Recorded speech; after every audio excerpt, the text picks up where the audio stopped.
dentistry, and it's very common these days. So seek them out if you're looking for anything along those lines. Of course, I highly recommend the sleep apnea mouth guard that you wear at night that helps you get great sleep. Gosh, I've had coronavirus, and that thing helped me get over it much quicker because I was sleeping so much better. You got to sleep a lot when you got a sickness, right? And if you're not sleeping well, you're going to stay sick longer. All of these things and more, of course, general dentistry, just getting your cleanings and everything like that, can be done at Fountains Family Dentistry there on the Illinois side, just off of Highway 64 in Fairview Heights, and the friendliest staff in town. Visit them at fountainsfamilydentistry.com. That's where you can get their phone number. You can give them a call. You can make an appointment right there online, fountainsfamilydentistry.com. The Fed has raised rates. But there's still time to put extra cash in your pocket with a cash-out refinance from Golden Oak Lending. I'm James Hawkins, president of Golden Oak. With home values at all-time highs and our low rates, you can pull more cash out of your home. Call 314-567-GOLD today, while Golden Oak still has millions of dollars available. Golden Oak Lending, cured my blues. NMLS 114937. Dell Technologies wants to celebrate all your hard work with these Small Business Month specials. Get great value offers on powerful laptops, desktops, and servers with Windows 11 Pro starting at $499, plus top monitors and docks, all with easy financing options through Dell Financial Services. It's the perfect time to upgrade so you and your team can stay secure from anywhere. Call a Dell Technologies advisor at 877-ASK-DELL. That's 877-ASK-DELL to refresh your business tech with these Small Business Month specials. Dell recommends Windows 11 Pro for business. Tim's taxes were an unbelievably tangled mess. The IRS just wouldn't work with me. Then Optima got involved, and I mean, they really got involved. Optima Tax Relief is A+ rated by the Better Business Bureau, and they've resolved over $1 billion for their clients. It's like having two lives, the one before Optima Tax and the one after. Do what Tim did. Call Optima now for a free consultation. Call 800-953-1788. 800-953-1788. Optima Tax Relief. Testimonial from an actual client. Some restrictions apply. For complete details, please visit OptimaTaxRelief.com. Leaving a child in a hot vehicle can lead to their death very quickly. Set cell phone reminders or place something you'll need in the back seat so you don't forget your child is in the car. Look for your baby before you lock. Brought to you by NHTSA. Mark Cox here. If you're nearing retirement or already retired, call Thomas Helbig with the Retirement Advisory Group at 314-993-9494. He'll show you how to participate in the market gains without ever losing a penny. Thomas is the official financial advisor of the Mark Cox Morning Show. If you like the blues or something as specific as Celtic Lightning, Odyssey's got you covered with exclusive music stations. It's all on the Odyssey app. Download it today. This hour of the Annie Frey Show is sponsored by The Loading Dock. River views, outdoor dining, live music, and overnight accommodations. The Loading Dock on the river in Grafton, Illinois. That is exactly what I needed to hear. Thank God someone here knows what they're talking about. That's us. That's right. Gotta love this American ride. Right, you need to take the time and get the full picture. Come on, turn the radio on. It's Saturday and I won't be long. Don't get me wrong, I love the ladies. I mean, they rev my engine, but they don't belong in the newsroom. It is Anchor Man, not Anchor Lady. What do you want from me? I'm not America's sweetheart. Goodness sake, kid. Keep your voice down. Your father's listening to the radio. I'm not America's sweetheart. This is the Annie Frey Show. Happy Friday. Welcome to the Annie Frey Show. We're glad you're here. We know it's a choice, and we're glad you choose to spend a little bit of your afternoon with us here on 97.1 FM Talk. So today, you might have gotten a news alert on your phone, and it might have made you panic. And what happened? Well, Elon Musk has put his Twitter purchase on hold. So if you don't know anything about anything, you're like me, and you've got to research into this and say, what? No, don't, not now. What does that mean? Well, a lot of people are weighing in on it, and we're going to cover that today. I feel personally responsible for this hesitation because our Twitter poll, which I picked last night, has to do with Elon Musk and his hot takes on Twitter.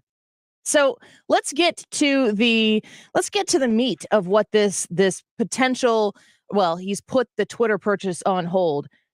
Why would he go about doing this, and what does it mean for the likelihood that Twitter is going to change the way that we hoped it would? Well, the way I saw this tweet this morning, I looked at it from two perspectives, right? One was that many people were saying maybe Elon was looking for an out to be able to walk away. He was never serious about buying Twitter, and this could potentially be it. The other piece of this, however, is that, he needs to get in there and create value for the shareholders. He needs to make this company profitable. If he finds out that more users are fake than he was thinking, maybe he doesn't want to pay $54.20 a share, and that's an aspect of it too. But it brings about this whole thing that Elon is very impulsive. He really wanted to go for Twitter, and he put his bid out there before he had secured the financing, before he liquidated his own stock to be able to purchase the company, essentially before he did due diligence like this. Most investors would do this kind of work first and then figure out what their bid was and go after the company. So there's a couple of different pieces of what's happening here, and we're going to have to see, as the Elon saga always is a saga,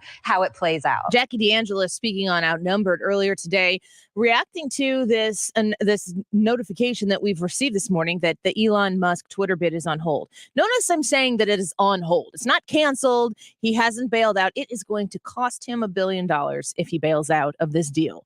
So why would he be putting it on hold? As she was saying there are certain facets of this deal that he needs to make sure he's getting the proper value and vet these things, these claims that Twitter has made about their company. He's offered a price for it. We need to make sure that all of these things, he needs to make sure that all of these things are true and accurate before I guess he signs finally on the dotted line. Well, Cheryl Casoni also on Outnumbered gave a little more detail. They reported their first quarter earnings last month. Twitter told us in the brief amount of information they gave us before they mic dropped and said no more guidance to Wall Street. Here's what they said. They said that they overstated monetizable daily active users for several quarters. This goes back to 2019.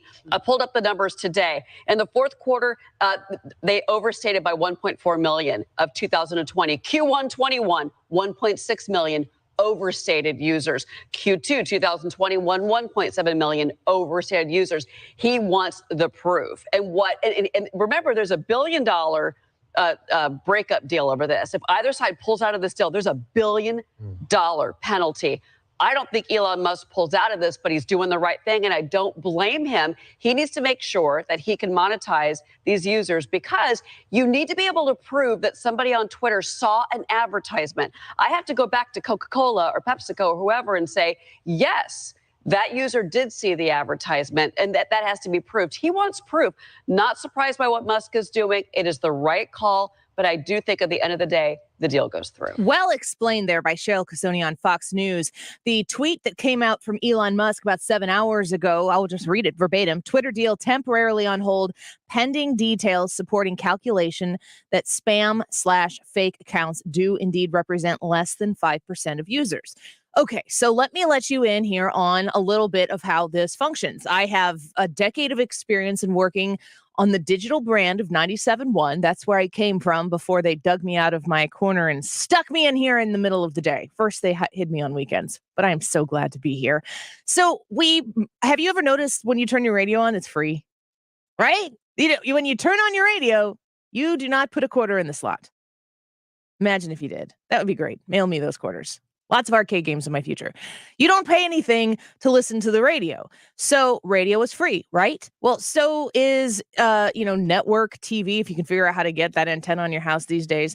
I mean, when it comes to a lot of social media accounts as well, Twitter, Facebook, YouTube, all of these different things that you use, you do not pay them to use their services. Why? Because they're advertisements. That's just the way it works. People associate their businesses with brands that they think will grow their businesses, brands that they like to support. But let's be honest, in the United States of America, you partner with somebody who you think is going to help your business grow, and capitalism is a good thing. Just in case you are maybe not quite there, this show stands for capitalism, and we think it's great. So what you do as a business is you find an entity, a property, an outlet, a platform where you think, I can reach consumers of my product or my service in this place, and I'm going to give them money because I think that the return on my investment is going to be big enough. big enough to make that investment. Twitter, being free to use, makes it so that you are going to advertise on that platform because they are saying this is how many users you're going to reach. This is how many, if you're looking to reach women who are 18 to 34, we can target those people on Twitter and you can reach this many people. Well, what if there's 5% of those people aren't actually real human beings that might actually in turn go use your product or service? What if they told you it was 5% and it's really 20%? You cannot go to people who want to use your platform, take their money, and lie to them about whether or not they're reaching actual real people. So Elon Musk, who wants to take Twitter private, is going to get in there. And if he determines once he's in there and he gets to look in all of the closets and the whole attic and dig around in the basement and see where all of the skeletons are hidden, and he goes, holy crap, there are 30% spam accounts. Like, this platform is incredibly smaller than Twitter said it was. First of all, why the heck would he be paying the, what is it, $54 a share? 54 and change a share, I think. Yeah, right at that. Why? Maybe he should have paid 35. Right. So he's not going to invest in something that isn't accurate. Or he finds out, nope, it's actually 4.5%. It's not 5%. And I'm getting a good deal here. He has to make sure that his investment is, that what he's paying is valued properly so that the product that he's getting, once he gets in there, he realizes, oh my gosh, this is not right at all.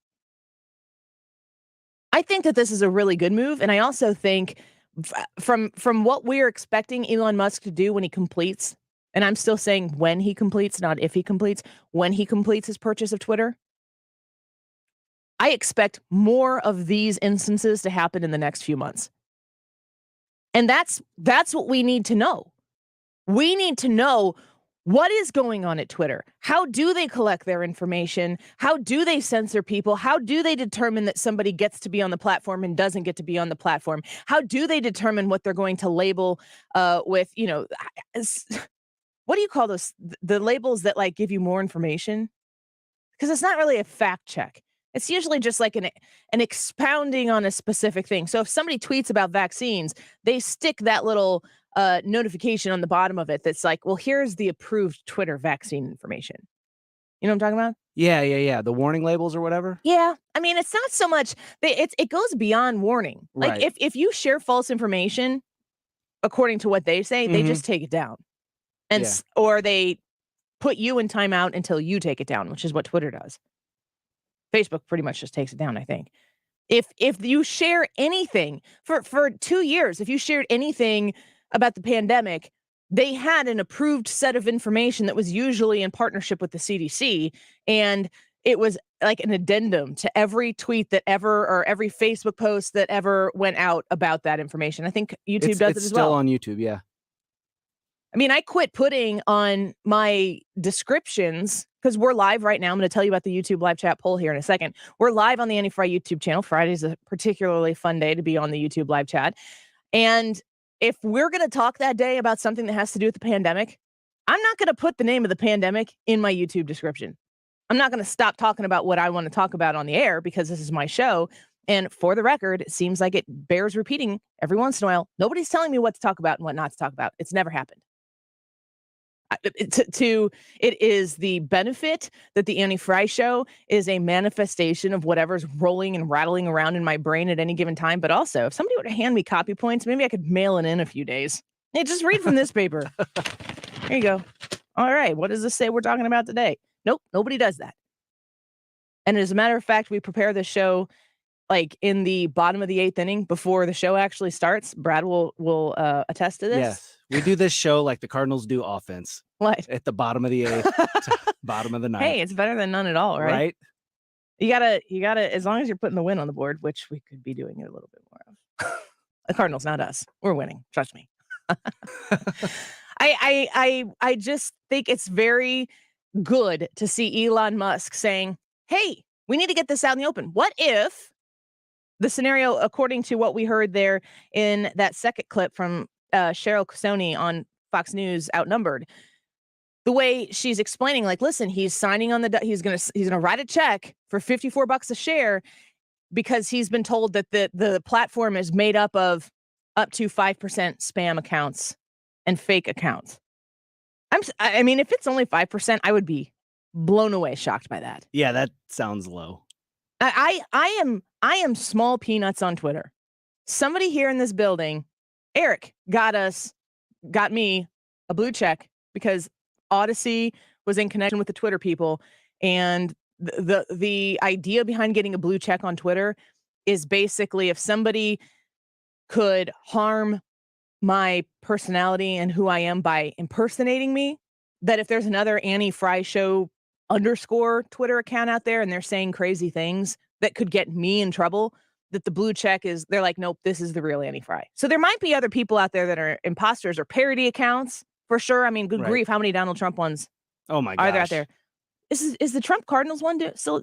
Oh yeah, is that Cardinals Trump is still a thing. Oh man, it's like one of my favorite accounts on Twitter. I'm gonna go find them and see if they're still tweeting because it's just like it's good the stuff. Juxtaposition of my lanes. Very happy about it. That's the point of a blue check. But the Annie Frey Show, we're teeny tiny. We're nearing 15,000 followers. We don't have 6 digits. I would love for all 5 of the other people who are out there listening right now that haven't followed me, come on and follow me at Annie Frey Show. But I will tweet things and get on one tweet and then a subsequent tweet a comment or a reply long verbatim from one account on one tweet, from a different account, the exact same verbatim tweet reply on another one in the same day. Those are bots. These are not real people who are interacting with my profile. Well, it's weird too because you've even seen like Jack Posobiec tweet out a picture of just account, tweeting out the exact same thing. Mm-hmm. Yeah, it's insane. It's out there, and so the point being, Elon Musk needs to find out what percentage of Twitter users are not real before he pays for a bunch of for a platform that is 50% fake accounts. I'm making things up, people, or 2% fake accounts. And he's like, sweet deal, let's sign real quick. So that's the Elon Musk thing. Before we take a break, I want to tell you, Jesse Sullivan, who is a candidate for the governor of Illinois, is here. And he's coming in studio next. So he's going to be in studio with us. I have done an event. He was at the Lincoln Day dinner, in the Madison County Lincoln Day dinner that I emceed. He was there, have met him. We've had him on the show before, but he's never been in studio. So this is a great time for you to join us on the Annie Frey YouTube live, because if you got questions or something, if I can fit him in the conversation that we're about to have, we're going to do that. And then after that, we've got Jen Teske, who is my friend and the best realtor on the Metro East side of the river. If you are looking to sell your home, stop it. I've already got your person. And she's here, and she's going to be in studio next. And we even kicked Wiggins America into later in the show so that we could, Jen, because that's how important she is. She's a big deal. She's a huge deal. Like way bigger of a deal than Ryan Wiggins. Did we tell Wiggins that he's bumped? I did. Oh, it's nice. He's got a story though. So Wiggins America does live on, and honestly, it's probably going to be a little bit longer because we moved it. He was okay with it. So let's take a quick break. The YouTube live chat poll: which is your favorite Twitter take from Elon Musk? These are verbatim tweets that he's put out, and you need to go to the Annie Frey YouTube live chat and vote for your favorite, the one that you feel the most. First one, stop the war on straws. Second, don't diss information. Third, chocolate milk is insanely good. And fourth, 69.420% of statistics are false. The Annie Frey YouTube live chat's where you'll find that poll, and Jesse Sullivan in studio next. Don't go away.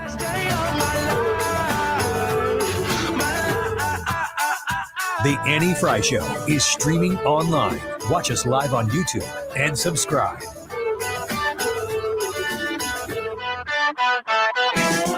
97.1 is St. Louis's radio destination for information with perspective. It's where St. Louis and beyond comes to talk. Right here, right now. This is 97.1 FM Talk. So I'm just sitting here talking to you about my friend Jen Teske, and she's sitting outside listening to me talk about her. I don't know if that's cool or weird. We'll find out in a little bit when she comes in studio with us here at 12:45 to talk about the market. It's a little crazy right now, but what isn't crazy? You've never needed somebody to navigate this process more than you do today. And if you're looking for a fast turnaround and a top dollar sale, Jen Teske with RE/MAX Alliance is your person. She and her staff, I mean, it's not just Jen. I've seen her staff, met her staff. They are the best of the best. If you're looking to purchase a home in Illinois, you're going to need her as well. The thing that I love the most about what I have talked with Jen about, what she does for the people who work with her, is that even if you're not selling your home like today, and you're not like, oh my gosh, we got to get this house sold yesterday. If you're thinking in the next 6 months, we got to think about moving. Maybe you've got a job change coming up, or maybe there's just a circumstance that made it so that you want to downsize or move out of state, whatever the situation is. If you're selling your house, I'm going to say in the next year, she can correct me later if I'm wrong. Even in the next year, you reach out to Jen Teske. She is going to use her team and her knowledge and her assets and her massive amount of success of selling homes on the Illinois side of the river to prepare you for the best possible circumstances when you do finally list. You want to be on the RE/MAX Alliance team with Jen Teske, and you will be very, very glad that you reached out and called her. Now, she's sitting out there, and if you were thinking about selling your home, you can text her right now and say, I'd like more information. Annie told me to do this. And you can connect with her. Like I said, she's the very best. I put my name right next to hers. 618-541-1010. That's 618-541-1010. Updating your home with James Hardie Siding has never been more popular. With all the options available, you need a partner to ensure you maximize your investment. Siding Express is ready to refresh the appearance of your home or totally transform the look by installing Hardie Shake, Board and Batten, lap siding, or a stone accent to make it your dream home again. Siding Express is an elite preferred James Hardie contractor. They also carry Anderson and Marvin windows and doors. Need ideas? Go to sidingexpress.com and schedule a free, no-obligation consultation today. sidingexpress.com. Gentlemen, spring is here. Recapture your vitality with Victory Men's Health. Mark Cox here. They're going to make it easy for you because they get rid of the excuses. They've got a brand new location that brings them to 3 locations close to you, one in Wing Haven and O'Fallon, Missouri, the other one in Town and Country there near Clayton and 141, and the original location off Greenmount Road in O'Fallon, Illinois. Book your appointment today. Go online to victorymenshealth.com.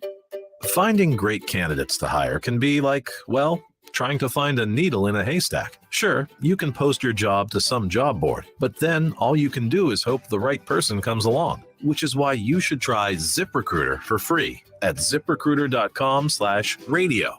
ZipRecruiter doesn't depend on candidates finding you. It finds them for you. Its powerful technology identifies people with the right experience and actively invites them to apply to your job. You get qualified candidates fast. So while other companies might deliver a lot of hay, ZipRecruiter finds you what you're looking for. The needle in the haystack. See why 4 out of 5 employers who post a job in ZipRecruiter get a quality candidate within the first day. ZipRecruiter, the smartest way to hire. And right now, you can try ZipRecruiter for free.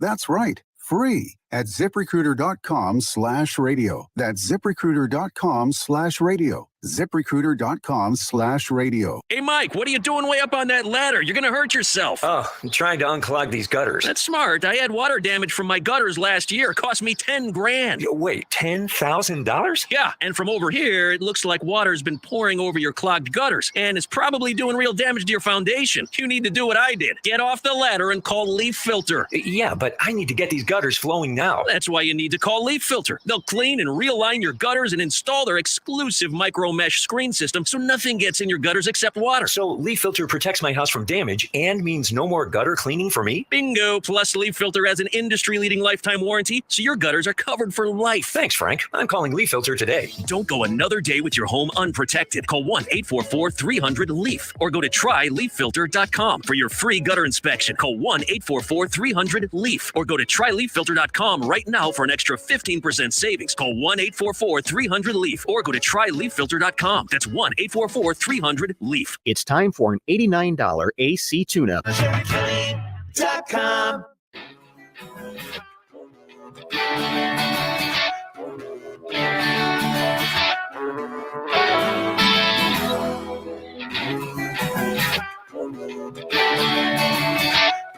You're listening to The Annie Frey Show.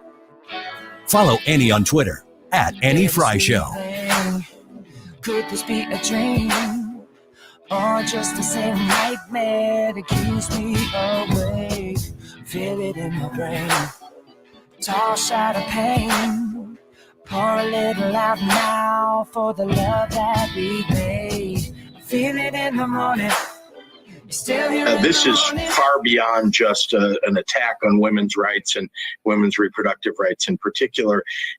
They're coming after marriage equality next. They're coming after birth control. They're coming after employment and housing protections for marginalized and minority communities. Well, JB Pritzker, what are you doing? Like, I understand what you want to make the big boogeyman in the closet, the Republicans, which are almost non-existent in the state of Illinois in elected office. You've got a supermajority of everything, and you are your own supermajority in the governor's office. Why aren't things good right now for people who live in the state of Illinois? And why are there so many people on the Republican side of the aisle who want a primary, who are working in a primary right now to unseat you? I mean, there is great interest across the board to get rid of JB Pritzker in the state of Illinois. And Jesse Sullivan in studio with us right now, candidate for governor of Illinois for the Republican Party, is one of those individuals. Jesse, welcome into the studio. We've met before. We've had you on before, but it's great to have you here. Yeah, thanks so much for having me. Yeah, I love getting to listen to you guys too and the values you hold. So thank you. Absolutely. So, we're going to get to some of the attacks that people may have heard about Jesse Sullivan here in a minute. But I just want to give you an opportunity to tell me quickly, why are you running for governor? JB Pritzker, if people listen to the show, they know that I think he's a disaster. They mostly agree with him. But why put your hat in the ring for this? You're not a politician. So why do you want to be one now? Yeah, we need patriots, not politicians, to save our home. And that's ultimately what it's about. Is I love my home, Illinois. I'm a 5th generation Illinoisan. I hate our politics. They are so awful. You either have two choices. You can either leave the state like 120,000 of our neighbors have done in the last year, or you can stand up and fight back. And I am so sick and tired of these left-wing Democrats who have ruined our state, but also the establishment Republicans that I've learned are just as much a part of the problem in the state of Illinois and in doing this whole pay-to-play corruption.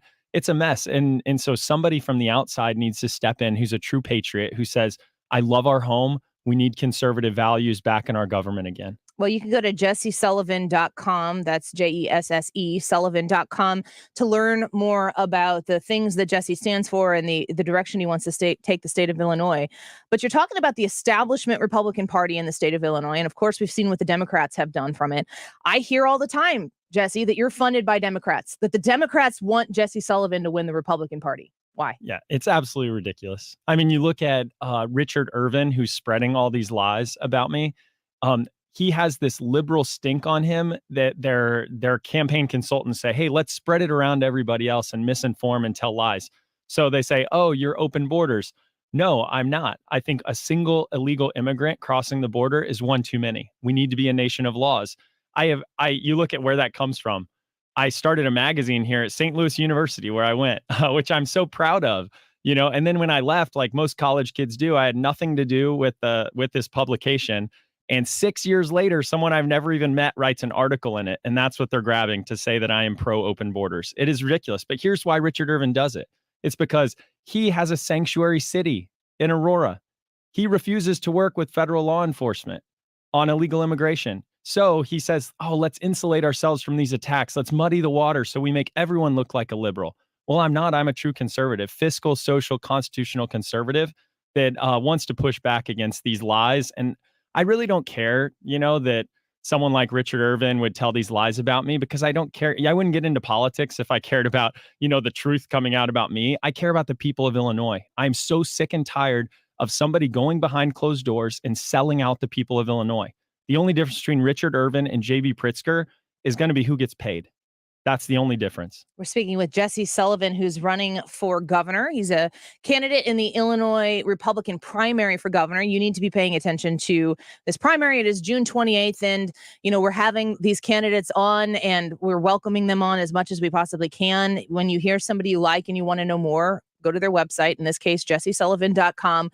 And once you find the candidate that you support, please be active in that support for that specific candidate.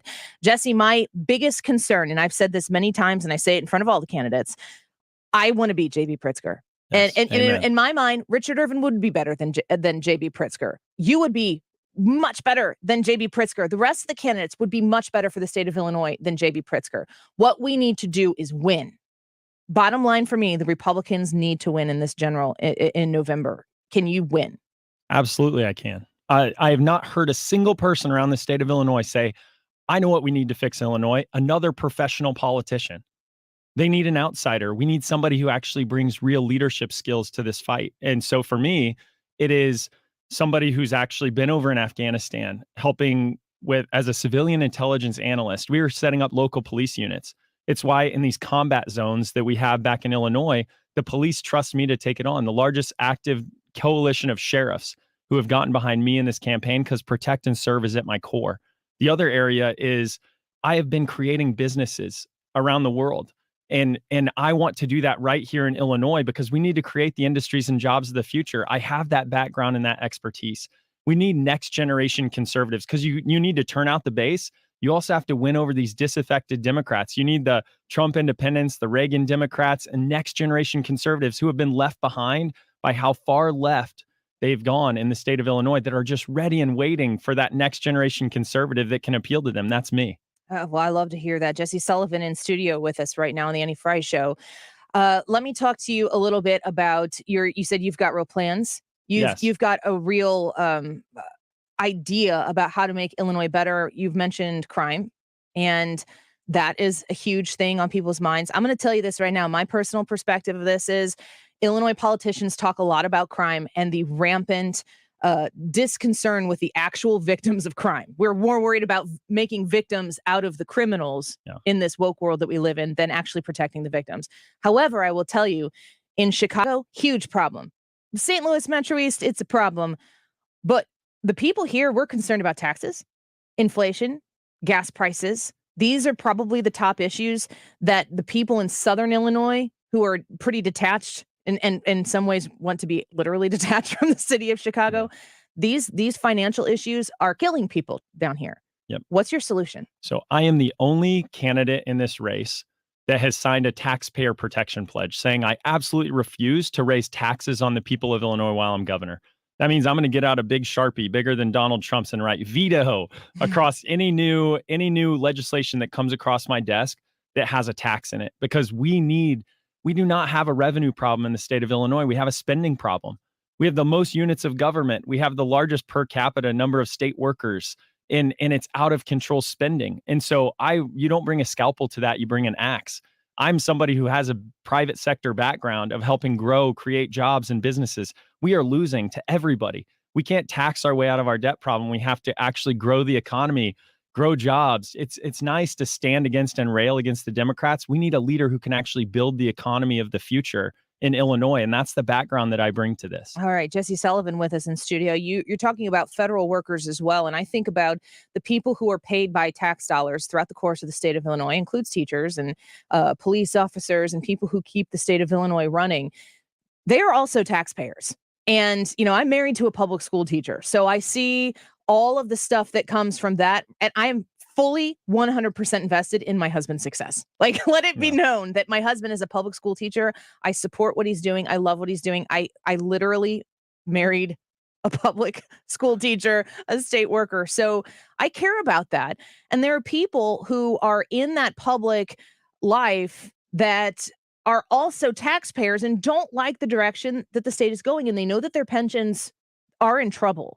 And they're afraid, they've been made to be afraid of what a Republican would dare do to them. How do you, because the pension crisis is the biggest financial woe that the state is facing. Yep. How do you fix it? So my dad is my next door neighbor. We were sitting out looking over the cornfields and soybean fields that we own in central Illinois. And I said, hey, Dad, I'm going to run for governor. And after he tried to talk me out of it, then he said, hey, if he's a retired public school teacher, he said, hey, if you take my pension or cut it, I am not going to vote for you. Dad. And I said, Dad, you shouldn't vote for me because that our word is our bond. We made a promise here. but it's only 39% funded. If we want to actually make sure that is secure and we have the money to back it up, we need to transform the system. Anyone new coming into the system, we need 401k style solutions for it. And so we need a real leader who will step up, help transform the system. But anyone who's earned a benefit under a Sullivan administration, you will keep that benefit. And we want to make sure that it's secure. But moving forward, for any future benefits earned, we need to look at switching over to private sector like solutions so we don't have people fleeing the state of Illinois, and we can create, retain the talent, have talent move to the state of Illinois for jobs, because these taxes, highest in the nation. And, the last thing I want to mention on the public school teacher side, we are going to lose a ton of public school teachers in the state of Illinois. This indoctrination happening in our school system, it is wrong. I have young kids. It's beautiful chaos. So I've got 7 kids, 2 foster children. That's dozens of kids, people. I have 4, and everyone's like, how do you keep track of that? Well, if Jesse Sullivan can keep track of 7 kids, then he's probably best suited for the state of Illinois. No, my wife is a saint, but it is our kids. Mm-hmm. And whenever you start to mess with them in our schools and they're trying to bring this sexuality and indoctrination in the 2nd grade, gender identity is a choice. This is wrong. We need excellence back in our schools, not indoctrination. When I'm governor, you will have someone showing up at PTA meetings. I'm very invested in this, and I'm going to make sure we get this indoctrination out of our schools. All right. Jesse Sullivan with us right now. I'm going to ask you a quick, simple question. I know as a politician, it's never simple because you got to give the right answer as a politician. But these questions are meant to be very simple. And I will start with that one right now. Do you support parental rights in education? Yes or no? Absolutely. Police. Do you support the police? Absolutely. Do you support abortion rights? You mean I am 100% pro-life, and this is something that I just want to share, that when Roe v. Wade gets overturned, you get to see who are the true Republicans, like conservatives, and who are the rhino, establishment Republicans worried about votes. These are human lives. I am so incredibly grateful. I said a prayer as a family in gratitude. We have this opportunity to save lives in the state of Illinois. We're going to be the abortion destination capital of the Midwest. They're creating abortion factories on our borders just to make sure our taxpayer dollars go towards funding abortions for everyone around the Midwest. No, that is wrong. It is absolutely wrong. It's a moral issue. And I am someone who's going to stand up strongly and get to fight for life in the state of Illinois. Do you support funding adoptions? Yes. Because we do. Conservatives and Republicans, this is a huge issue for me. We rail against abortion, but we have to provide solutions. Yes. So many call out the hypocrisy on the Republican side and say, oh, you need to care for life all the way through. Well, my wife and I are foster parents. We were to a young teen mom because we want to help in making these tough choices. It is not out of a callousness. It's out of a love for life and these young children. And we need to make sure we show up for them. Last question for you. Do you support government mandated lockdowns? Absolutely not. Absolutely not. Day one, no more vaccine mandates, no more mask mandates. We need to be the land of the free again. If you like Ron DeSantis and his leadership rooted in freedom, that is the way that I will lead as governor. Jesse Sullivan, it's been a real pleasure to have you in here. And when you're down in southwestern Illinois, please connect with us. We'll have you back. Great. Thank you so much. Awesome. Appreciate it. If you want to learn more about Jesse Sullivan, I highly encourage you to get connected with him on his website, jessesullivan.com, Jesse Sullivan.com. He's on Twitter at Jesse Sullivan as well. Folks, you have got to get invested in this race right now, because after June 28th, we need to beat J.B. Pritzker. We need the best possible candidate in that June 28th primary to emerge. And that's up to you. Not up to me. I get a vote, but I get a vote. Although in the state of Illinois, I'm trying to figure out that plan where you get more votes, but I haven't quite cracked that code yet. If you are interested in a better state of Illinois in the future, the time is now. Don't wait until the general gets here and then whine and moan about the options that you have. You have options now. You have lots of them. You have great ones. And get involved. Support with your dollars, support with your feet, support with your voice. Get connected. When we come back, Jen Teske, who is helping people continue to establish roots in the state of Illinois as a realtor, the best of the business on the other side, and also helping people sell their houses if they're trying to get out of this disaster before somebody like Jesse Sullivan might get the opportunity to come in and take over and fix things. She's with us in studio, bumping Wiggins America out of his normal spot later into the show. Jen Teske with RE/MAX Alliance when we come back.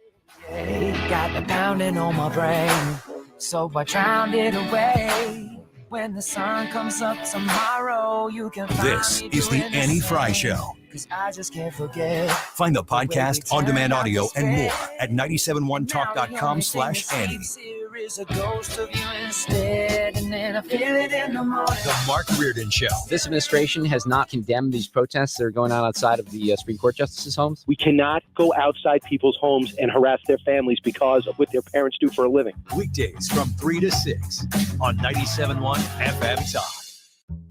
Politician Darren Bailey calls himself a conservative, swears he's a believer, but look closely at his record. Bailey's a deceiver, the textbook definition of a dishonest politician hiding his record. For instance, Bailey was caught on tape admitting he voted for Joe Biden. In his own words, listen. I might have voted for Biden. Biden for president? I might have voted for Biden. What kind of conservative votes for Joe Biden? The fake kind. Darren, the deceiver. But Bailey's a believer when it comes to one thing, property tax hikes. Voted 13 times to raise property taxes, increasing 81%, even higher than Chicago. Jesse Sullivan's no better. Claims to be conservative, yet Sullivan backed Obama for president. His campaign's propped up by Pritzker Democrats, just like Bailey's. Sullivan even founded a group pushing open borders and amnesty for illegals. Sullivan and Bailey, not true conservatives, no matter what they say. Paid for by Urban for Illinois. The Vitae Foundation, online at vitaefoundation.org. Man, this is where you go when you want to put your action, your feet, your support for the pro-life cause really, really to good use. The Vitae Foundation, online at vitaefoundation.org, advocates for making sure that women who are potentially abortion determined have the opportunity to be connected with people who are going to support them. The baby, yes, of course, helping save that life, but also these women. This is where we win this battle, folks, and it involves you. It has to have you. If you've got $9.71 to spare, go to the vitaefoundation.org and make a donation today. It all adds up, and it all works to reach these women when they feel like they got nobody in the world. They have you, and that matters. vitaefoundation.org. The only person who can change your life is you, but you need to know how. Listen to my show, The Del Walmsley Radio Show, where the hype ends and the help begins. Listen to The Del Walmsley Radio Show this Saturday afternoon from 1 to 2 p.m. on 97.1 FM Talk. When you're approaching retirement, there are a lot of questions to answer. Do you have enough money to fund your income for life? How should you claim Social Security? And what's your plan for health care and long-term care? Hi, I'm Eric Robert, Director of Investments with the ClearPath Wealth Management Group at Stifel and host of On the Money Saturday mornings at 11 on 97.1 FM Talk. Don't leave your retirement to chance. It's crucial to understand and address relevant risks before you retire. Our team can help you get organized, guide you through critical retirement decisions, and create an investment portfolio designed around your needs. To schedule your free retirement plan consultation, go to clearpathinvesting.com. That's clearpathinvesting.com, or call us at 636-695-2650. That's clearpathinvesting.com or 636-695-2650. Stifel Nicholas and Company Incorporated, member SIPC and NYSE. It's Cup time in St. Louis. This is Richard Petty, and I'll be bringing the Bomarito Automotive Group number 43 Chevrolet Camaro to the NASCAR Cup Series race June the 5th at WWT Raceway. Car buyers, selection and inventory are improvement, and Bomarito is Missouri's #1 source for all your automotive needs. Race fans, buckle up because the Bomarito Automotive Group has the exclusive Turn 4 Experience ticket offers available. Open 24/7 at bomarito.com. You're listening to the Annie Frey Show live from the Air Comfort Service Heating and Cooling Studio. Air Comfort Service is proud to support Greater St. Louis Honor Flight. Sign your veteran up for their honor flight today at gslhonorflight.org, and for heating services, visit aircomfortservice.com. Information to keep you moving. Dependable traffic, mornings and afternoons with Sue Thomas. Driven by Ambassador Midwest Floor Company, the best way to deal with in-home traffic. Experience more at Ambassador Midwest Floor. I know you want to leave me, but I refuse to let you go. If I have to beg, plead for your sympathy, I don't mind, cause you mean that much to me. You're listening to The Annie Frey Show. Interact with Annie on Facebook. The Annie Frey Show.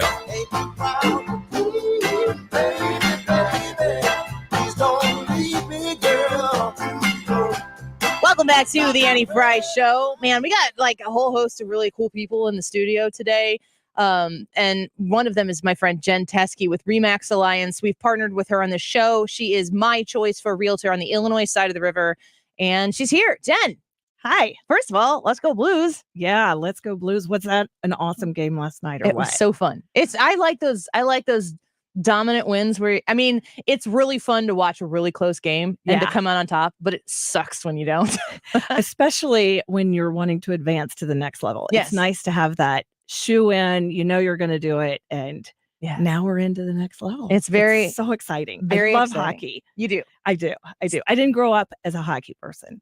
It wasn't until I moved to St. Louis and discovered it. Well, does your kiddo play? My Coach? son was a hockey player and he coaches youth hockey now. So that you're in a hockey North mom. Carolina. So I'm a hockey mom. Yep. I love it. You're also a realtor with Remax Alliance, and you are the go-to realtor on the state of Illinois side of the river. And people will, I talk about Stewie and I talk about refinancing your mortgage and stuff all the time. People, when he comes in here, people talk about like, what's going on with the market? Where is the market right now? You're the expert on that, which is why we wanted to have you in here. Is it still a good time to sell your house? Absolutely. Absolutely. If you're in the market to sell, today is the day. So, right here, right now. So if somebody, I've sold one house, I've purchased two houses, and the process seems like stressful and long. You list your house. I mean, when I listed, we sold in 2015, and the market wasn't bad then, but it took us about 60 days. And that was a good turnaround for that. Yeah. What if somebody comes to you right now on the Illinois side of the river, wants to list their house, maybe it's a 3-bed, 2-bath, how quickly is that getting snatched up? Pretty darn quick. The nice thing is if you're someone who doesn't want to be inconvenienced with a long period of showings, you can get that house on the market, have showings back to back for several days, get multiple offers, review them, get it under contract, and then you're just working to close. Closing usually takes 30 to 45 days right now. Every now and then we're seeing 60-day close, but you can have that property under contract pretty soon, pretty quick, and you're not dragging out the whole showing process and, week after week waiting for that offer to come in. So we were hanging out a few weeks ago at an event with the station, and we were talking about how you use your team. You have the best team in the business, and you use your team to help people who are going to sell. They're not like, here, sell my house right now, Jen. Right. You work with them when they know that they're going to sell in the future. Right. Tell me about that process, who you want to contact you and what you do for them. Well, I love when I have people come to me and they say, hey, in another 6 to 12 months, we're probably going to be selling. We've got some projects lined up we're going to be doing on the house, and we just want your opinion on them. On those projects, I say, wait, hold on. Let me come out. Let me take a look at the house. There may be some things that you are planning on doing to update your home that you don't need to do to get top dollar. So before you make those updates and those changes and invest a lot of money, reach out to me first. Let me come out, take a look at what you're doing. I may be able to save you some money. And the great thing about this market right now is your house does not have to be perfect to get top dollar, because we do have such high level of competition. Yeah, the demand is so high on properties right now. What are some, off of the top of your head, what are some things that people do, Jen, that are unnecessary?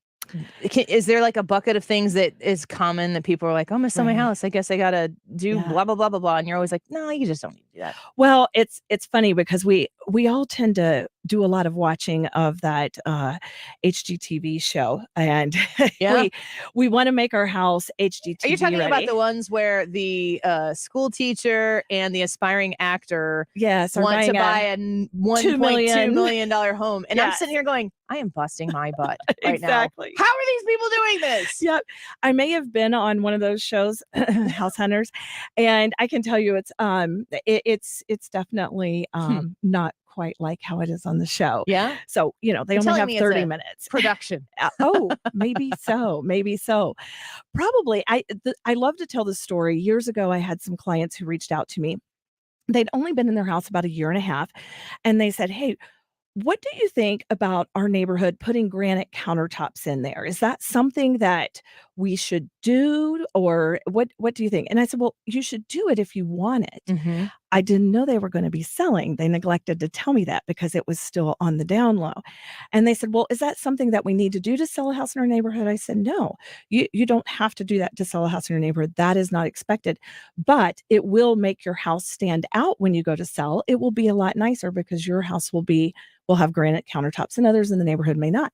They called me about 3 weeks later and they said, hey, so we got the countertops replaced. So can you come on over? We're going to sell. I said, oh, you did not tell me you were selling. I thought you were just asking if you should do this. Oh, I am so sorry. So make sure that when you communicate with your agent that you're very clear about what your plans are. If you're going to stay there for 5 to 7 years and you like granite countertops, put granite countertops in. But if you're going to be selling in 6 months, call me first. Sure. Don't spend that money. So if anybody who's looking to sell their home, they may have $500 to put into improvements. They might have $15,000 to put in improvements. Of course, it depends on the property. But if you've got, X amount of budget, partnering with you to know where's the smartest place to put that money and get the return on the investment when you do go to sell, that's the key. That is. And probably the best investment you can make is something that doesn't cost you anything, and that's cleaning your house up. Yeah, or just paying for a special deep clean type of thing. Yep, and decluttering. I can't put enough emphasis on the value of decluttering. That's going to be lowest investment and your highest return. So we're speaking with Jen Teske. She's with RE/MAX Alliance. You can call her or text her at 618-541-1010 if you're looking to buy or sell on the Illinois side of the river. Do you expect the market to change dramatically in the next amount of time? I follow a lot of different economists, and we are going to see changes, of course, in interest rate, but we are not expecting for demand for housing to decrease much. What we're seeing is a lot of properties go on active on the market, but they get picked up right away. So we don't have that carryover from month to month.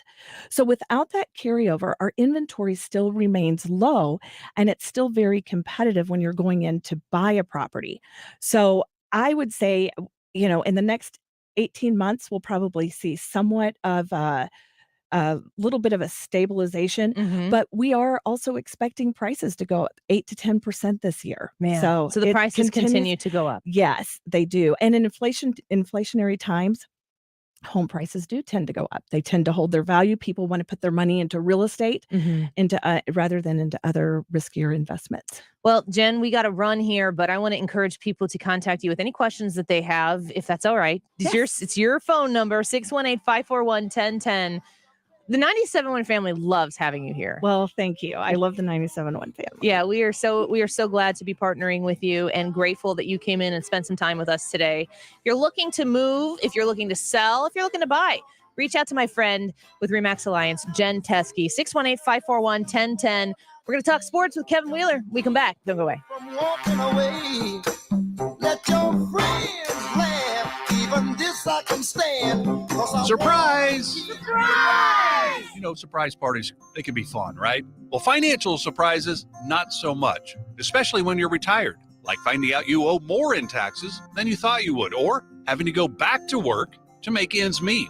Maybe you think you'll be okay, but why not double check just to be sure? Call Marvin Mitchell at Compass Retirement Solutions and schedule a retirement double check. Marvin and his team have been helping families plan for retirement for more than 15 years. Call 314-373-1598 to schedule your retirement double check with Marvin Mitchell at Compass Retirement Solutions. That's 314-373-1598. Don't let a financial surprise derail your retirement dreams. Give Marvin and the team a call, 314-373-1598. Firm offers insurance services, investments, and services offered through Compass Retirement Group, a registered investment advisory in Missouri and in Illinois. Springtime in St. Louis, and if you hate to paint, do what your neighbor Mr. Rob Miller from Harvesttown Auto Body in St. Peters did. He called Rhino Shield. Rob, what was the thought process for going with Rhino Shield as a business owner? My family's business is over 10,000 square feet, and it did not have the curb appeal I wanted. Rob, tell everyone how the experience was with Rhino Shield from start to finish. The process that I liked was when you came out, you gave me all of these options that would fit my building.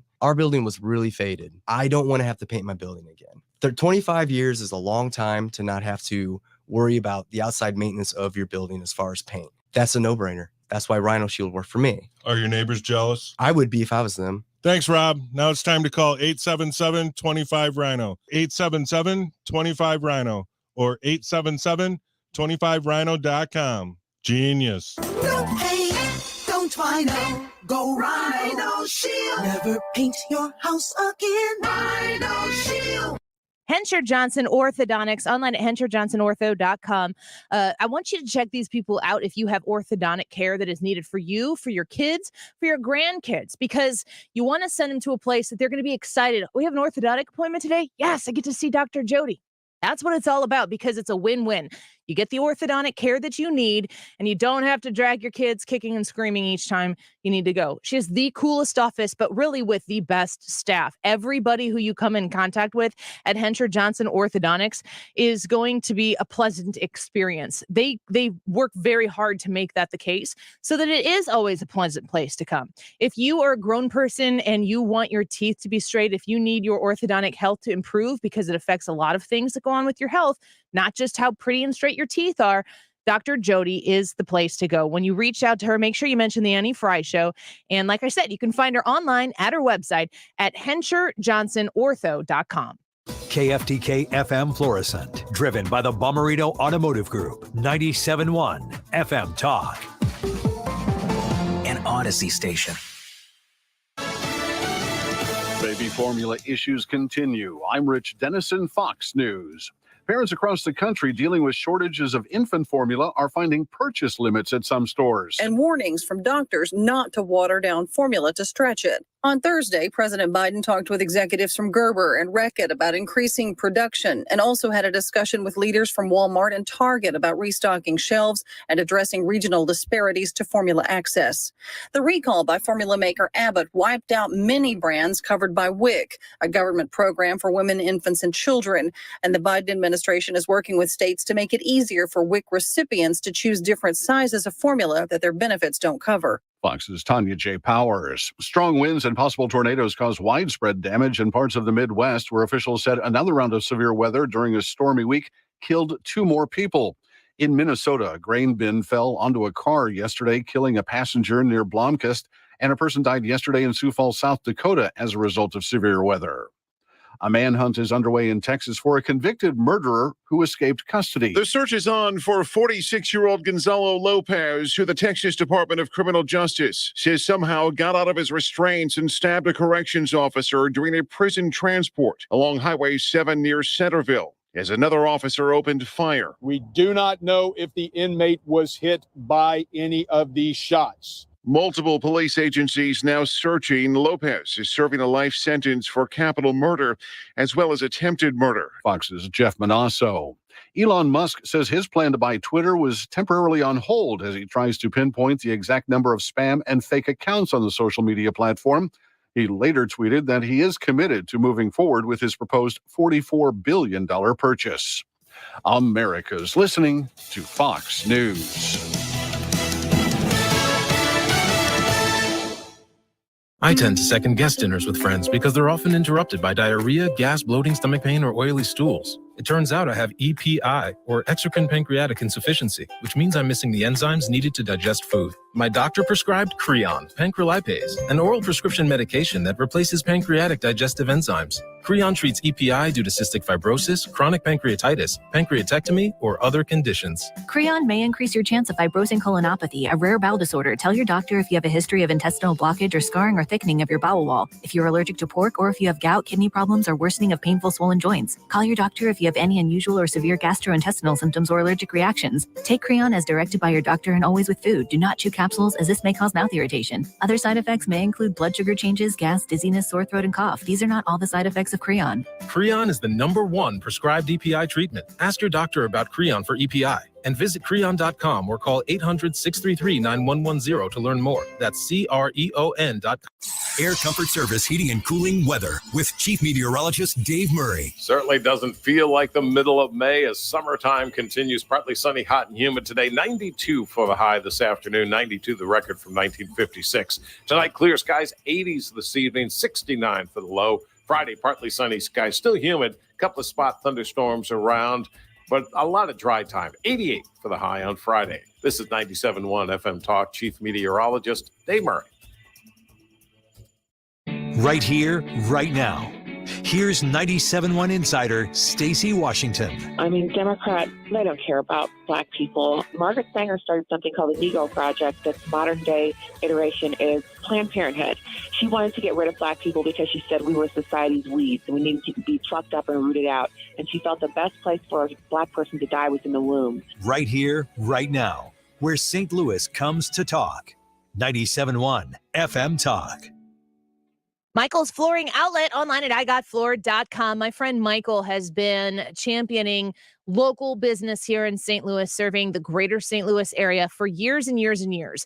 I think it's going on like 30 years now. The success that he has had at Michael's Flooring Outlet is directly related to the way that he conducts business. And he knows he's got a lot of competition in the market, but he does it differently. He focuses on quality and value, and he also provides you with the best customer service experience you're going to get when it comes to shopping for flooring. If you are looking for a beautiful hardwood floor or a beautiful luxury vinyl plank floor, if you're looking for a Mohawk Smart Strand carpeting in your home, I love carpet. It makes me comfy and cozy in my house, especially when I've got kiddos in the house. It just makes it a little bit more homey feeling to me. He's got all of the top brands, but he's also got great ways to get you into the flooring that you're looking for at a great value. Look at any of their 3 locations, find out all the information about products they have in stock, how to get a free estimate online at igotfloored.com. Hi, this is Ken. And Lori Heisey of Heisey Advisory Group. We're dedicated to helping individuals and families work toward their financial goals. If you're retiring soon, join us Saturday at 9:30 a.m. for your Retirement Highway. Investment advisory services by individuals through AE Wealth Management, LLC. I'm Brian Westbrook with Coalition Life. Over the past decade, Coalition Life has served thousands of women in crisis pregnancies, helping to save the lives of the children that they carry. Help us build a better community while also reducing or completely eliminating your Missouri taxes with a 70% tax credit. A $1,000 donation today to help these women could cost you as little as $141 out of pocket. Learn more at coalitionlife.com, coalitionlife.com. Thank you. Hey, Mike, what are you doing way up on that ladder? You're going to hurt yourself. Oh, I'm trying to unclog these gutters. That's smart. I had water damage from my gutters last year. It cost me $10,000. Wait, $10,000? Yeah, and from over here, it looks like water's been pouring over your clogged gutters, and it's probably doing real damage to your foundation. You need to do what I did. Get off the ladder and call Leaf Filter. Yeah, but I need to get these gutters flowing now. That's why you need to call Leaf Filter. They'll clean and realign your gutters and install their exclusive micro mesh screen system so nothing gets in your gutters except water. So Leaf Filter protects my house from damage and means no more gutter cleaning for me? Bingo! Plus, Leaf Filter has an industry-leading lifetime warranty, so your gutters are covered for life. Thanks, Frank. I'm calling Leaf Filter today. Don't go another day with your home unprotected. Call 1-844-300-LEAF or go to tryleaffilter.com for your free gutter inspection. Call 1-844-300-LEAF or go to tryleaffilter.com right now for an extra 15% savings. Call 1-844-300-LEAF or go to tryleaffilter.com. That's 1-844-300-LEAF. Need a break from the sound bites and the talking heads? Do you want information you can actually use? Information that'll change your life for the better? Then listen to the Del Walmsley Radio Show. Listen to the Del Walmsley Radio Show this Saturday afternoon from 1 to 2 p.m. on 97.1 FM Talk. Odyssey.com is a universe of audio, and it's where you can download the app to stream 97.1 FM Talk. The Odyssey app. Download it today and stream anytime from anywhere. Where St. Louis comes to talk. 97.1 FM Talk. This hour of the Annie Frey Show is sponsored by The Loading Dock. River views, outdoor dining, live music, and overnight accommodations. The Loading Dock on the river in Grafton, Illinois. That is exactly what I needed to hear. Thank God someone here knows what they're talking about. That's us. That's right. Gotta love this American ride. All right, you need to take the time and get the full picture. Come on, turn the radio on. It's Saturday and I won't be long. Don't get me wrong, I love the ladies. I mean, they rev my engine, but they don't belong in the newsroom. It is Anchor Man, not Anchor Lady. What do you want from me? I'm not America's sweetheart. Goodness sake, kid. Keep your voice down. Your father's listening to the radio. I'm not America's sweetheart. This is the Annie Frey Show. Welcome back to the Annie Frey Show. Happy Friday. We're very grateful that you're here with us today. Going into the weekend, we have great sports news on the horizon last night with the St. Louis Blues, and we're going to get to that right now with Kevin Wheeler. Hey! Let's talk a little business of baseball here. This is a simple game. You throw the ball, you hit the ball, you catch the ball. There's no crying in baseball. Cardinals, Blues, and more with sports reporter Kevin Wheeler. Well, we got to start with the St. Louis Blues today as they advance past the Minnesota Wild last night. Kevin Wheeler, KMOX sports reporter, hosts the Sports Open Line with us every Friday. Kevin, welcome to the show. Let's go Blues.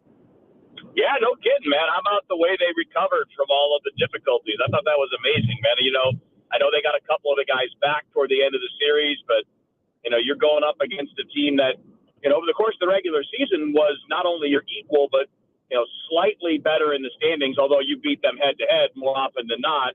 But you had to overcome a lot in this series with guys being out, you know, half of your top six defensemen missing a big chunk of the series. And to see them overcome that, to see the strength of the team, which is the depth of the forwards, kind of push itself toward the top of the pile and, you know, give them that little extra. And, by the way, nice to see Jordan Binnington come in and be the guy that, I don't know if I want to say saved the series, but certainly looked like the guy that we saw a couple years ago. Completely. You know, it seems to me, as somebody who is a huge St. Louis Blues fan, but not as much in the know when it comes to hockey, it seems like the Blues have a lot of blowouts that go both ways. And watching the game last night, I appreciated it because I got home from a kids' spring concert, turned it on, and it was just kind of a butt kicking. Is this a high and a low? Is this the way the Blues play, or is this just my assessment of it? No, I mean it's how the series went for sure. I don't think that that's a typical trait of theirs. I mean, if we look at the regular season, you know, there were periods of time where they were really good and consistent for long stretches, and then there were periods of time when they weren't. And it wasn't scattered like that all year. I think it's more of a kind of a short-term thing. And I also think that in this particular series, a lot of what we saw early in terms of the result going bad the other way was what you were missing and trying to figure out how to adjust on the fly. And once they adjusted and started getting some guys back, well, then it got a lot easier. Yeah, you talked last week about the injuries to our defense and how that's kind of a domino effect. If you move something into that place, then what happens next? Do the St. Louis Blues look good going into this next series against Stan Kroenke sucks Colorado Avalanche? To get that in there. Well, I mean, yeah, it looks better, and hopefully it'll get even better, right? I mean, we saw Nick Leddy and Robert Bortuzzo around for the end of the Minnesota series, so you know that if those two are playing, that's 5 of your top 6. It'd be nice to get Scandella back into the mix, and I think it's one of those things that it's going to be everything in the playoffs is day to day, right? I mean, that's just kind of how they're going to categorize everything because they don't like giving out information, but. You know, you're much better positioned if everybody that you had last night is there when you start the new series, and it'll be even better if they can get more healthy and get back more to normal because Colorado's no joke, man. I mean, the Avalanche just won their series in 4 games. They scored 21 goals in 4 games. They unbelievably good. Now they're a little bit more top heavy than the Blues, but not much. There isn't a big difference here. This is going to be a really big challenge when you're healthy, and it's going to be even worse if you're not. Yeah, that was going to be my next question to you: is how do the St. Louis Blues match up against the Colorado Avalanche? My understanding is that the Colorado Avalanche might be the team to beat in the playoffs, or at least in the conference. Did the Blues have what it takes to beat them still? Yeah, absolutely. You know, look, Colorado was one of the preseason favorites for a reason. Vegas has always had them as one of the favorites. They backed that up in the regular season. They're a dynamic team. They've got depth. They've got some of the best players in the sport. And saying all that, yeah, the Blues can beat them, man. I mean, like, if the Blues play at their level of capability, if they play to the peak of their capability, they can beat any team in the NHL in a 7-game series. I mean, they're so good with their forward group. They have so many guys that can beat you. And one thing they've got going, or at least they had going in the Minnesota series, is their best players were their best players. I mean, Ryan O'Reilly, Vladimir Tarasenko, David Perron, those guys were the top scorers. They were the guys that carried the load. And I think moving forward, you'd like to see more spread out. But, I mean, I don't think anybody's going to complain when your best players are producing. Yeah, I would agree with that. Let's shift gears a little bit here to the St. Louis Cardinals. Seems like we've had a few bumps in the roads here. Paul DeJong sent to AAA. What's the state of the St. Louis Cardinals right now? Are they looking up or not so much? I mean, this is kind of steady. I mean, they'll have a few games where they look great, and then they have a few games where they don't look as great. Record-wise, I think they're about on a 90-win pace, so I think that's a little lower than a lot of us think they should be. I think I pegged them for like 94, 95 wins. So that's a little behind, but it's not tragic by any means. But there are a couple things that we want to pay attention to. One of them is the Cardinals' offense against right-handed pitching, because it's not been good. Just across the board, right-handed pitchers have given the Cardinals a lot more trouble than lefties. Lefties, they've gone to town on. I mean, they've been excellent against left-handed pitching, but a couple of the young guys that are starting to get a little bit more run are hitting, and maybe that can help kind of boost the rest of the group, because, Juan Yepes has done nothing but mash since coming up from AAA last week. And Brendan Donovan's now getting a chance to play after Paul DeJong got sent down, and he's had a couple of nice games having been the starting shortstop. I know that he's not a great defensive shortstop, and I think that's going to lead to seeing some of Edmundo Sosa now that he's back. But, they also need, Donovan's left-handed bat against right-handed pitching. And if the two kids can kind of help out while a couple of other guys figure things out, right? I mean, Tyler O'Neill's struggling. He's not the guy that he was last year at this point. The biggest difference seems to me, like two things. I talked about it on Sports Open Line last night. Two things seem to be the biggest differences. One, he's chasing pitches out of the zone a little bit more, and he's actually making contact on them, which is not a good thing. You don't want to make contact on pitches out of the zone because that's soft contact. Those are outs. You want to stay in the zone, which is what he did really well last year. So if he could just get back to that habit of staying off of pitches that are on the edges or out of the zone and only swinging at the stump in the zone that he can handle, he should be okay. But he's also not hitting breaking balls or off-speed pitches as well this year as he did last year. So, and by the way, based on that, I bet you could probably guess what opposing pitchers are doing more often against him. They're throwing more breaking balls. He's never seen this number of fastballs on the low end. I mean, nobody's throwing. I should say nobody, but the number of fastballs he's getting is way down from where it's been in the past. And obviously, he's pretty good against those. But you got to show you can hit the off speed before they're going to give you more of those fastballs. We're speaking with Kevin Wheeler, host of Sports Open Line, a KMOX sports reporter with us each Friday. I'm just kind of going to let you answer this however you choose to, but the St. Louis Cardinals beat outfielder Tyler O'Neill in arbitration, and this was something I heard pop up in the news here and there. Does that really factor into the baseball game at all, or is that just for like the baseball nerds? I mean, players are human, so I guess that it could. I'd be kind of surprised if it did. I mean, in the grand scheme of things, we're not talking about millions of dollars in difference between what he was offered and what the team offered. I think it was a $700,000 difference, which is a lot of money, but not that much when you're going to be making more than $3 million anyway. Yeah. Right? It's not like it really ruins everything. I do think players dislike the arbitration process, but my bet would be that O'Neill wasn't even thinking about it. He doesn't have to. I mean, it's his agent's job to go handle the hearing and do all that. I'm not saying it didn't impact him, but I'm saying I'd be surprised if it did. All right. Well, I don't know how up you are on, or how high you, I should say, are on sabermetrics, but I really would like for you to break this down in the greatest detail you possibly can. Reading from Fox 2, a report on Fox 2 right now.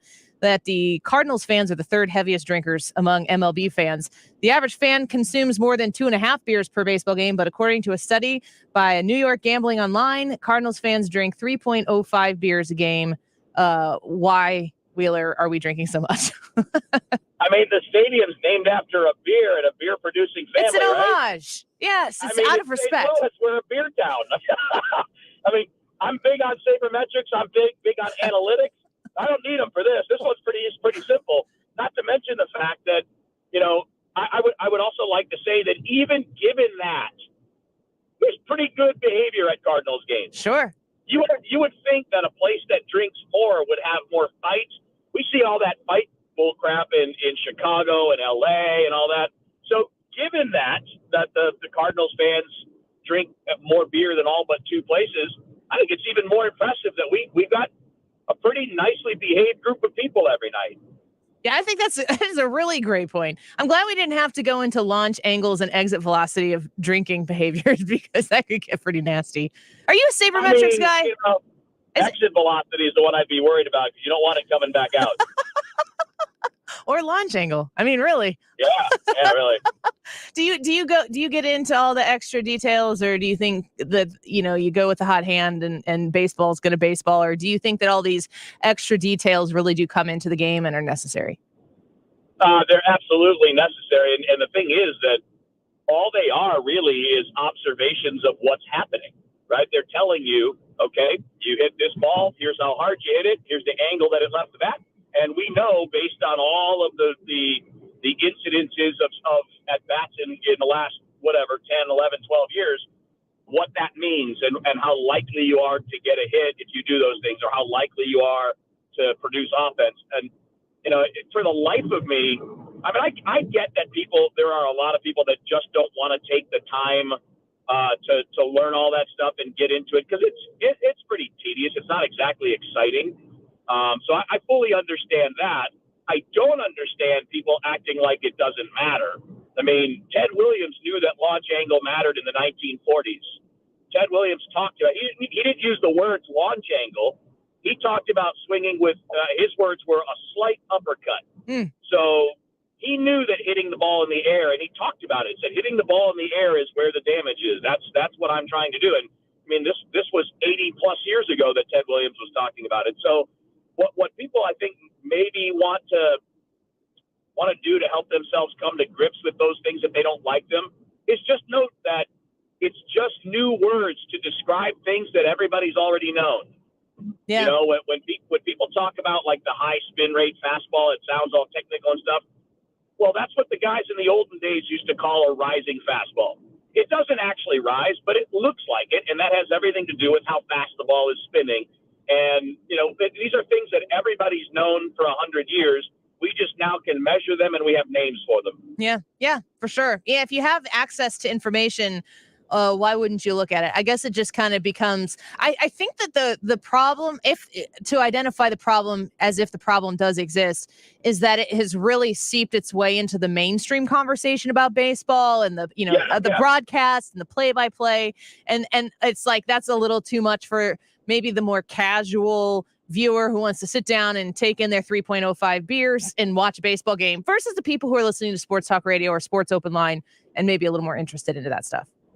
Yeah, that makes sense. I mean, I fully understand why you wouldn't be interested in it because it's not very fun. I mean, it's just math, you know. I mean, people really generally don't love math, but I don't understand the pushback against it. Yeah. Like I do this with a lot of things, Andy. Like, all right, that thing bores me. I don't want to hear about it anymore. But I'm not yelling at other people to stop doing it.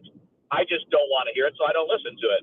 Sure. And, you know, I think that, and I get it. Right? It's entertainment, and you're trying to understand. You know, we have an understanding that we all come to when we're kids, right? We have a certain understanding of the game, and, you know, we don't like the idea that things are changing. And the truth is, though, that the only thing changing is the terminology and the ability to use technology to create more of what we think is good.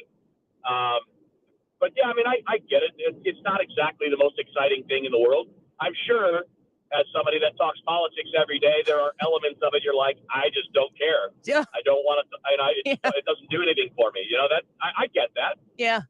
it's kind of in the nerdery part of that political conversation, and I'm sure the sports, but some people live for it. And that's why you're there doing what you're doing, and I'm here doing what I'm doing. And we're always grateful that you come on here with us every Friday, Kevin. We'll talk to you again next week. All right, Annie. Have a good weekend. Yep, you as well. Take care. At Kevin Wheeler 94 on Twitter. Go give him a hi, a hello from the Annie Frey Show if you are so inclined. And we're going to take a quick break. When we come back, we're going to talk a little bit about the YouTube live chat poll. I'll tell you, which is your favorite Twitter take from Elon Musk? He's tweeted out some bizarre things lately, but I mean, they're pretty much right. So what's your favorite? Stop the war on straws? Don't disinformation? Chocolate milk is insanely good? Or 69.420% of statistics are false. Back in a minute. Don't go away. You're listening to The Annie Frey Show. Find the podcast, on-demand audio, and more at 971talk.com/Annie. Decision 2022 is happening. Are you ready to decide? The primary candidates are here because they want to talk to you. Decision 2022, right here, right now, on 97.1 FM Talk. Stewart's American Mortgage, the bagel loan guy. It's called the bagel loan because it looks like a zero, and you're going to pay zero in fees that everybody else is going to charge you for. Stewie is waiting for you to call him, to text him, and I'm going to give you this number here in a minute. It is his personal cell phone number, so when you do call or text it, it's going straight to him. You can ask him how the bagel loan can help you. Yes, even in the times where mortgage rates have gone up, there's still a lot of really good reasons why you should consider a mortgage refinance on your home. If you were looking to improve your financial situation and you have some high interest credit card debt, if you have a high interest loan that is out there that you would like to get rid of and make sure you get it down to that low rate, you can do so with the bagel loan at Stewart's American Mortgage. The bagel loan is going to charge you zero fees that all of those other lenders are going to charge you for when you do that mortgage refinance. And let me tell you this also, when you work with Stewie, he's going to tell you this is how your situation can be improved the most, or here are the options on how you can be improved the most, or he will tell you, I don't think that this is going to improve your situation. He'll be honest with you. You can trust him. I did as well. Here's the number to call or text, 314-324-4440. That's 314-324-4440. Google the bagel loan, NMLS number 226715. Attention Republicans, stand by for important election information. Oh, Democrats can listen too, I guess. But they probably won't, because if you're still a Democrat, you're clearly not paying attention. Anyway, in the Republican primary for Congress, President Trump has endorsed conservative Mary Miller. Repeat, Mary Miller is the official Trump choice for Congress. We like repeating it to annoy any Democrats who are still listening. Well, the point is, Mary Miller backs term limits. She's strong on election integrity. And Mary Miller will stand up to AOC and the green energy socialists that are just killing us at the gas pump. Conservative Mary Miller for Congress. The Trump Republican choice. And in case Joe Biden hears this, we now repeat our message in a way he can understand.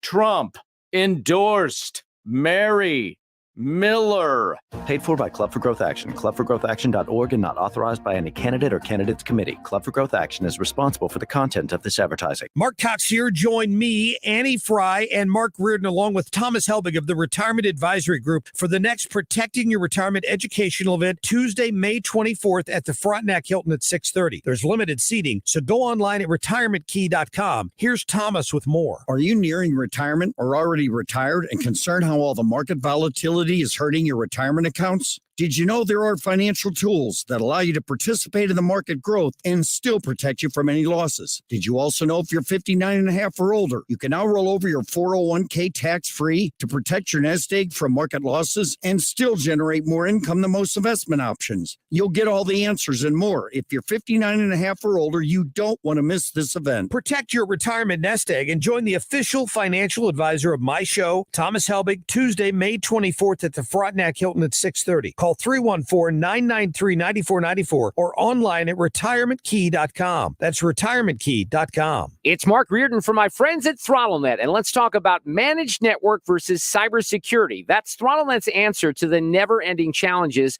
that business owners face waging war against outside attacks, intrusion, and data breaches. If your IT support is not talking about cybersecurity and providing layers of defense, it's time to change. ThrottleNet clients have never paid ransom, and and they're prepared for full recovery after being hit with a ransomware attack. And I've got a great offer for you. ThrottleNet is so confident of their superior customer service, they'll give you the first 30 days of service for free. If you decide to leave ThrottleNet in those first 30 days, they'll pay you $1,000 for your trouble. On top of that, they never lock you in to a long-term contract. And how about this for some proof from the business community? ThrottleNet has been awarded Small Business Monthly Best IT Company for 6 years in a row and voted #1 all 6 years. Get started today. Go to throttlenet.com/971. That's throttlenet.com/971. It's time for an $89 AC tune-up.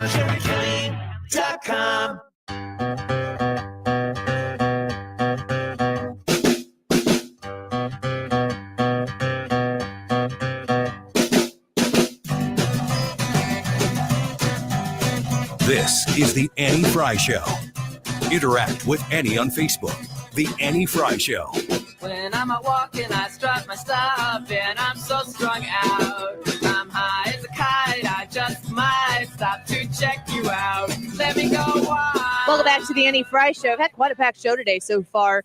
Jesse Sullivan, candidate for governor in the state of Illinois, running for the Republican nomination. The primary taking place June 28th. That is a primary you need to be very engaged in, Illinois voters. Jesse Sullivan, as I said, was here with us, which is pretty cool. Tomorrow at the Hofbrauhaus at Belleville, I'll be moderating a governor's forum, which Jesse will also be attending, along with, I think there's 5 total candidates that are going to be there. So I would love for you to attend.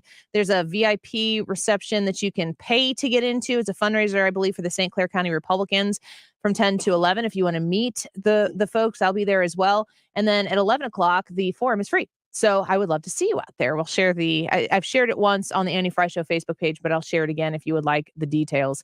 Let's get into Wiggins America. Wiggins! Oh, Wiggins! You ever been to Hofbrauhaus? What's that? You ever been to Hofbrauhaus yet? No. It's a really cool place. You are going to like it. It is a huge German, beer hall, and it's a cool atmosphere. The story that I brought to the table today is about Operation Lone Star. If you're not familiar with the name, it started about a year ago. This was Texas. You probably remember the headline at least. Texas taking the border into its own hands as much as it could, because this is supposed to be a federal issue. It's supposed to be solved by the federal government because it is a U.S. border problem.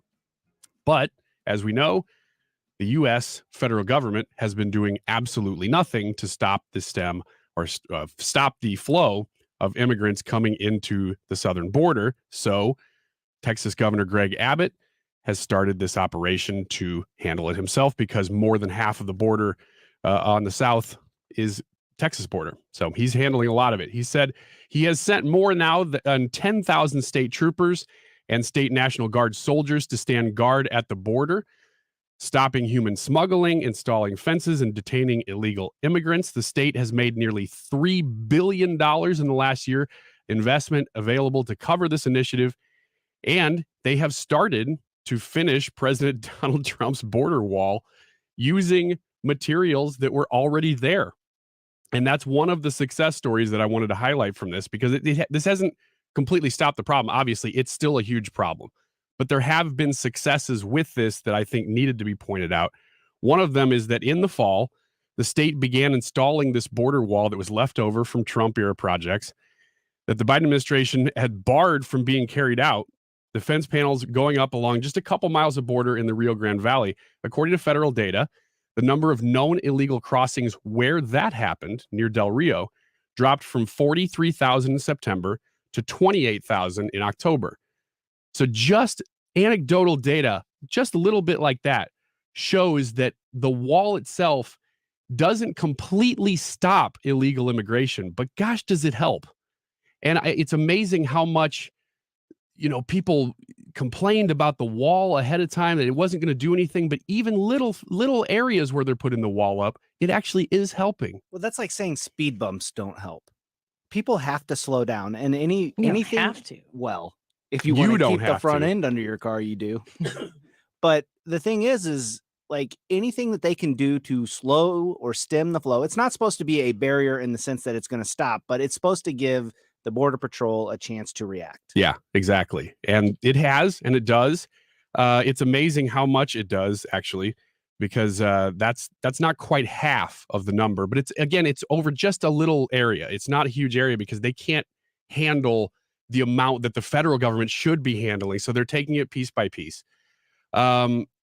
Here, another victory. This is a weird victory, but do you remember the Haitian crisis where there all those Haitian migrants, the caravans that were coming through? So that was about 6 months in. So that would have been about 6 months ago in the operation. Tens of thousands of primarily Haitian immigrants began coming across the Rio Grande and set up an encampment under the international bridge that links Del Rio, Texas, to the Mexican border city of Acuna. Matata. I knew it. I knew it. We'll say Asuna, just so we don't have to do that. You can't just change the name. You can put an Inye above it and make it Acuna. Yeah, I don't know. It's either Junior. Acuna or Ronald. Asuna. That's the only reason I know that name. Yeah, I did the same place, baseball player name, and Matata. Absent of federal response, though, Abbott has surged 1,000 at the moment that the Haitian immigrant crisis was happening. He surged 1,000 state troopers to Del Rio under this Operation Lone Star. They created a wall of vehicles to deter more people from crossing, ultimately allowing Border Patrol to get a hold of the situation and process the estimated 15,000 people living under that bridge. So these are weird victories because they're not necessarily completely stopping it, but they're controlling it a little bit more because people are still getting in. But before, they weren't even able to process them at all. I mean, they were just going anywhere. And if nothing else, it's proving that the wall does work, that the walls do work, even if it's just a haphazard thrown together. You're completely wrong.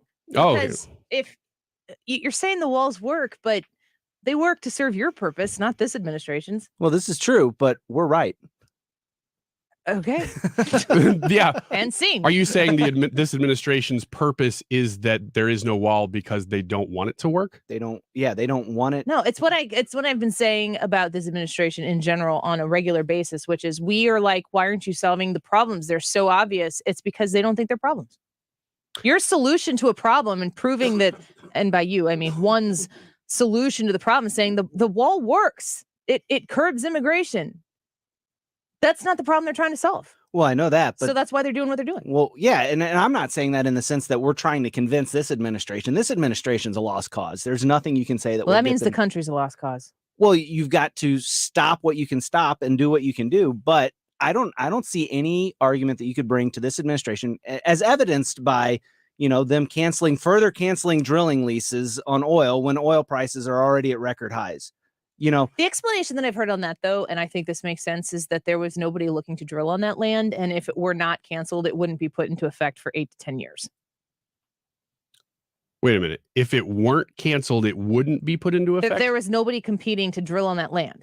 Okay. So the canceling of a lease for something, it's like taking away a house that's vacant that nobody wanted to live in. You're not keeping somebody from living in a house that nobody wanted to live in. Okay. And that canceling a lease on land that nobody was looking to drill in. And if somebody were to come on the scene now and to do that, it would take 8 to 10 years to be able to turn that into a useful situation that does nothing to help gas prices right now. Well, even so, why wouldn't you care about it in a decade? I mean, why not leave it open anyway? All things that are true, but it is a political talking point to say that would solve it. It's not as simple as saying the Democrats want you to pay high gas prices, so they canceled this lease. Yeah, but they had to know even going into that the optics are bad. I mean, why cancel? It doesn't hurt them. Why? They don't care. I know, but the optics are bad if they're your optics. That's my whole point.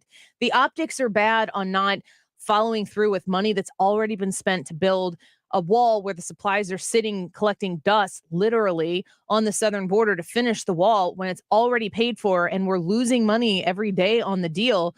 The optics are bad on that if you want the wall to be built.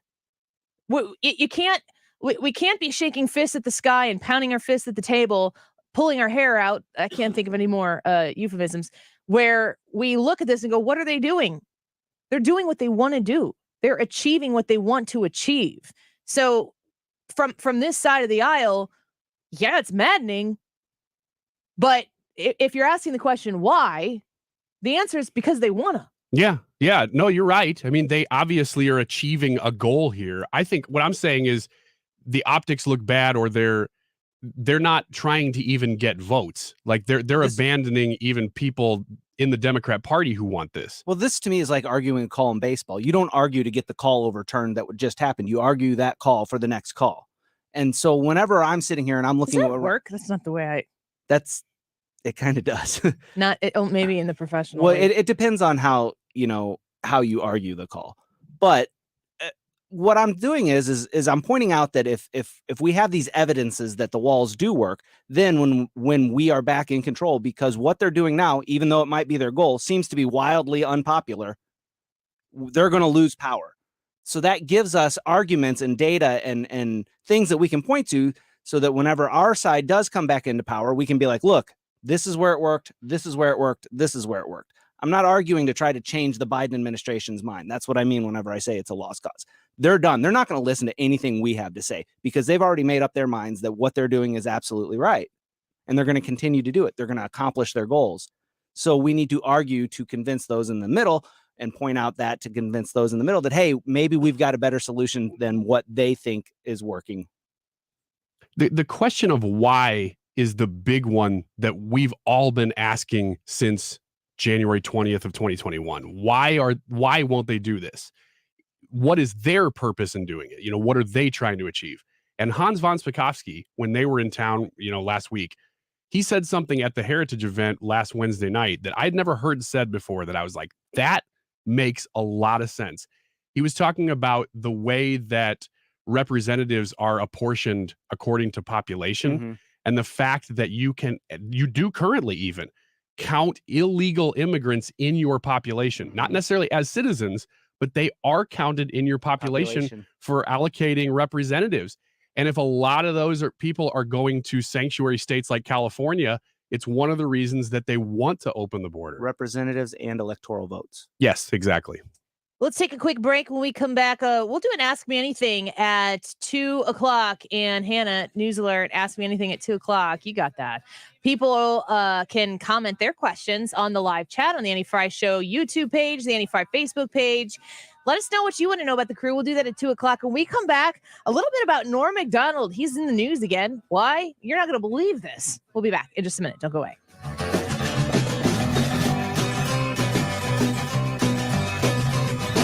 The Annie Frey Show is streaming online. Watch us live on YouTube and subscribe.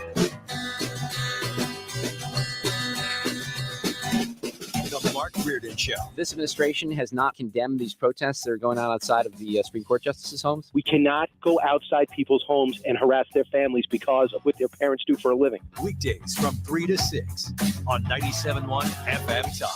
Thomas Helbig and the Retirement Advisory Group. We're going to have another event at the Plaza Frontenac Hilton, the Protecting Your Retirement Educational Event. I love these. I love using this as an opportunity to get to meet some of you folks. It starts at 6:30 p.m. and these events don't take forever. So it's not going to suck up your whole evening. It's not super long and drawn out. Thomas Helbig gets straight to the point and he respects your time. At 6 o'clock is about when I will arrive, and I hope to meet as many of you as I possibly can before the event starts at 6:30 p.m. Mark Cox, Mark Reardon will be there as well. It's centered around people just like you who are nearing retirement and looking at the economy right now and going, I got to make sure that I'm square, that I'm good to go. You've put way too much time, energy, and sacrifice into building this nest egg that you want to live off in retirement. You want it to go as planned. Maybe you want it to go even better than as planned. Thomas Helbig is your guy. You do have to reserve your spot, though. Please reach out to Thomas Helbig, the Retirement Advisory Group, at 314-993-9494. That's 314-993-9494 to reserve your spot today. When you reach out to them, make sure you tell them you heard about it on the Annie Frey Show. You can also register online at retirementkey.com. Individual rates, coverage offerings, and savings may vary, subject to terms and conditions. Not available in all areas. If you're a small business owner, listen up. Pi Insurance wants to give you one of those aha moments. The kind that could save you money. Workers' comp is probably one of the biggest costs you face. But did you know that insurance providers have flexibility in setting their prices? That's right. But many don't bother giving small businesses the savings you deserve. Instead, you can get lumped in with other businesses and overcharged. Pi Insurance was created to change that. With Pi, you get a quote tailored specifically to your business, and you could save up to 30% with no hassle and no hidden fees. And with helpful representatives just a call away, it's easy to understand why Pi is rated excellent by customers on Trustpilot. Take 3 minutes to see how much you could save with Pi Insurance. Ask your agent for Pi or go to trypi.com. That's TRYPIE.com. In life, you can count on 3 things: death, taxes, and your car breaking down. Mark Cox here. I can't do anything about the first 2, but for the car breaking down, that's why I have CarShield. CarShield offers protection plans for around $100 a month that cover more parts than ever before, whether your car has a few thousand or 150,000 miles. When you need a repair, you don't have to deal with the paperwork or the headaches. All you have to do is choose the mechanic to do the work. CarShield handles the rest. You can also count on CarShield to take care of you if your car breaks down and you're stuck on the side of the road. Every protection plan includes coast-to-coast roadside assistance, rental car options, and trip reimbursement at no extra cost. Get your coverage today. Lock in your price. It'll never go up at carshield.com/Cox or call 800-391-8888 to save 10% on your plan. That's carshield.com/Cox or 800-391-8888. Politician Darren Bailey calls himself a conservative, swears he's a believer, but look closely at his record. Bailey's a deceiver, the textbook definition of a dishonest politician hiding his record. For instance, Bailey was caught on tape admitting he voted for Joe Biden. In his own words, listen. I might have voted for Biden. Biden for president? I might have voted for Biden. What kind of conservative votes for Joe Biden? The fake kind. Darren, the deceiver. But Bailey's a believer when it comes to one thing: property tax hikes. Voted 13 times to raise property taxes, increasing 81%, even higher than Chicago. Jesse Sullivan's no better. Claims to be conservative, yet Sullivan backed Obama for president. His campaign's propped up by Pritzker Democrats, just like Bailey's. Sullivan even founded a group pushing open borders and amnesty for illegals. Sullivan and Bailey, not true conservatives, no matter what they say. Paid for by Urban for Illinois. Have you always dreamed of a lush green lawn? Get that beautiful curb appeal without the hassle by calling Professional Irrigation Systems. They'll install your new automatic lawn sprinkler system and give you a variety of options and warranties. Don't spend half your day lugging a hose around watering your lawn. Let Professional Irrigation Systems do the work for you. They offer spring activations, backflow testing, mid-season tune-ups, and winterization. Call the pros that have been in business for 20 years. Professional Irrigation Systems. Online at proirrigation.com. I'm Eric Robert with Stifel. The economy is always changing, but what does it mean for your investments? Join me and fellow Stifel financial advisor Bob Stockdale during On the Money, Saturday mornings from 11 until noon on 97.1 FM Talk. Stifel, member NYSE and SIPC. You're listening to the Annie Frey Show live from the Air Comfort Service Heating and Cooling Studio. In addition to heating and cooling, Air Comfort Service also offers indoor air quality, water heater, and AeroSeal duct sealing services. Get in your comfort zone with aircomfortservice.com. Bringing you up-to-the-minute traffic like nobody else. Sue Thomas and dependable traffic, driven by Ambassador Midwest Floor Company. The best way to deal with in-home traffic. Experience more at Ambassador Midwest Floor.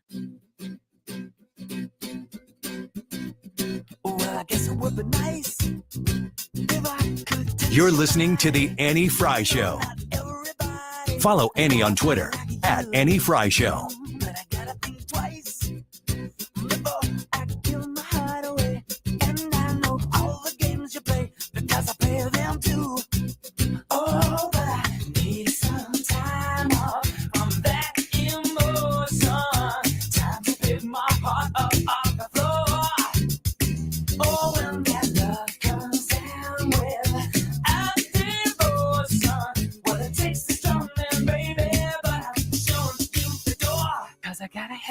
Welcome back to the Annie Frey Show. Happy Friday. We are so glad that you were here with us today. A couple stories came out of the Daily Wire in the last 24 hours, and I find them to be incredibly interesting. The first one is about Netflix, and they have put out a memo. And I have to say that we've talked about the Disney situation in Florida and the way Bob Chapek decided to use the company and what he perceived as his bully pulpit to push back heavily on the Florida government, the legislature, run by Republicans, a governor that's a Republican, passing the parental rights and education law, which ultimately ended up being a scenario where you had like 52% of voting Democrats in favor of said bill. They were in 52% of Democrats in the state of Florida in favor of this quote unquote don't say gay bill, doesn't say gay bill, known as the parental rights and education bill. It was a popular bill, but Democrats and activists within the Disney company decided to throw a fit, become the squeaky wheel, and push Disney into a place where they decided to get involved. And, you know, you play stupid games, you win stupid prizes. And Bob Chapek, just in the stupidest of decisions, decided to pick a fight with the Republicans in the government of Florida. They didn't have to do this. There was a political way that they could have handled the situation, supported the people who felt marginalized by this bill, probably even honestly offered some clarification for the bill about what the bill did say and didn't say, but they didn't choose to do that. They decided to throw gasoline on the proverbial fire. Well, you will see and have seen since this has happened, people are looking at each other across boardroom tables and saying, how do we avoid doing what Bob Chapek and Disney did to themselves? How do we not cut off our nose to spite our face? And Netflix is one of them. This is from the Daily Wire, and it's written by Ryan Saavedra. A new corporate culture memo from Netflix is taking a hardline stance on attempts to silence artistic expression by warning those who are offended by the streaming service's content that they may want to go find a job somewhere else. It's happening, folks. Variety reports that the change in Netflix's company culture appears to be in large part due to the backlash the streaming service faced from woke employees last year over its Dave Chappelle special, which the employees claimed was transphobic. The updated Netflix culture memo includes a new section called Artistic Expression that states that it will not, quote, censor specific artists or voices, even if employees consider the content harmful. Ladies and gentlemen, and I use that term very specifically, this is exactly in the face of what Disney did not do in Florida.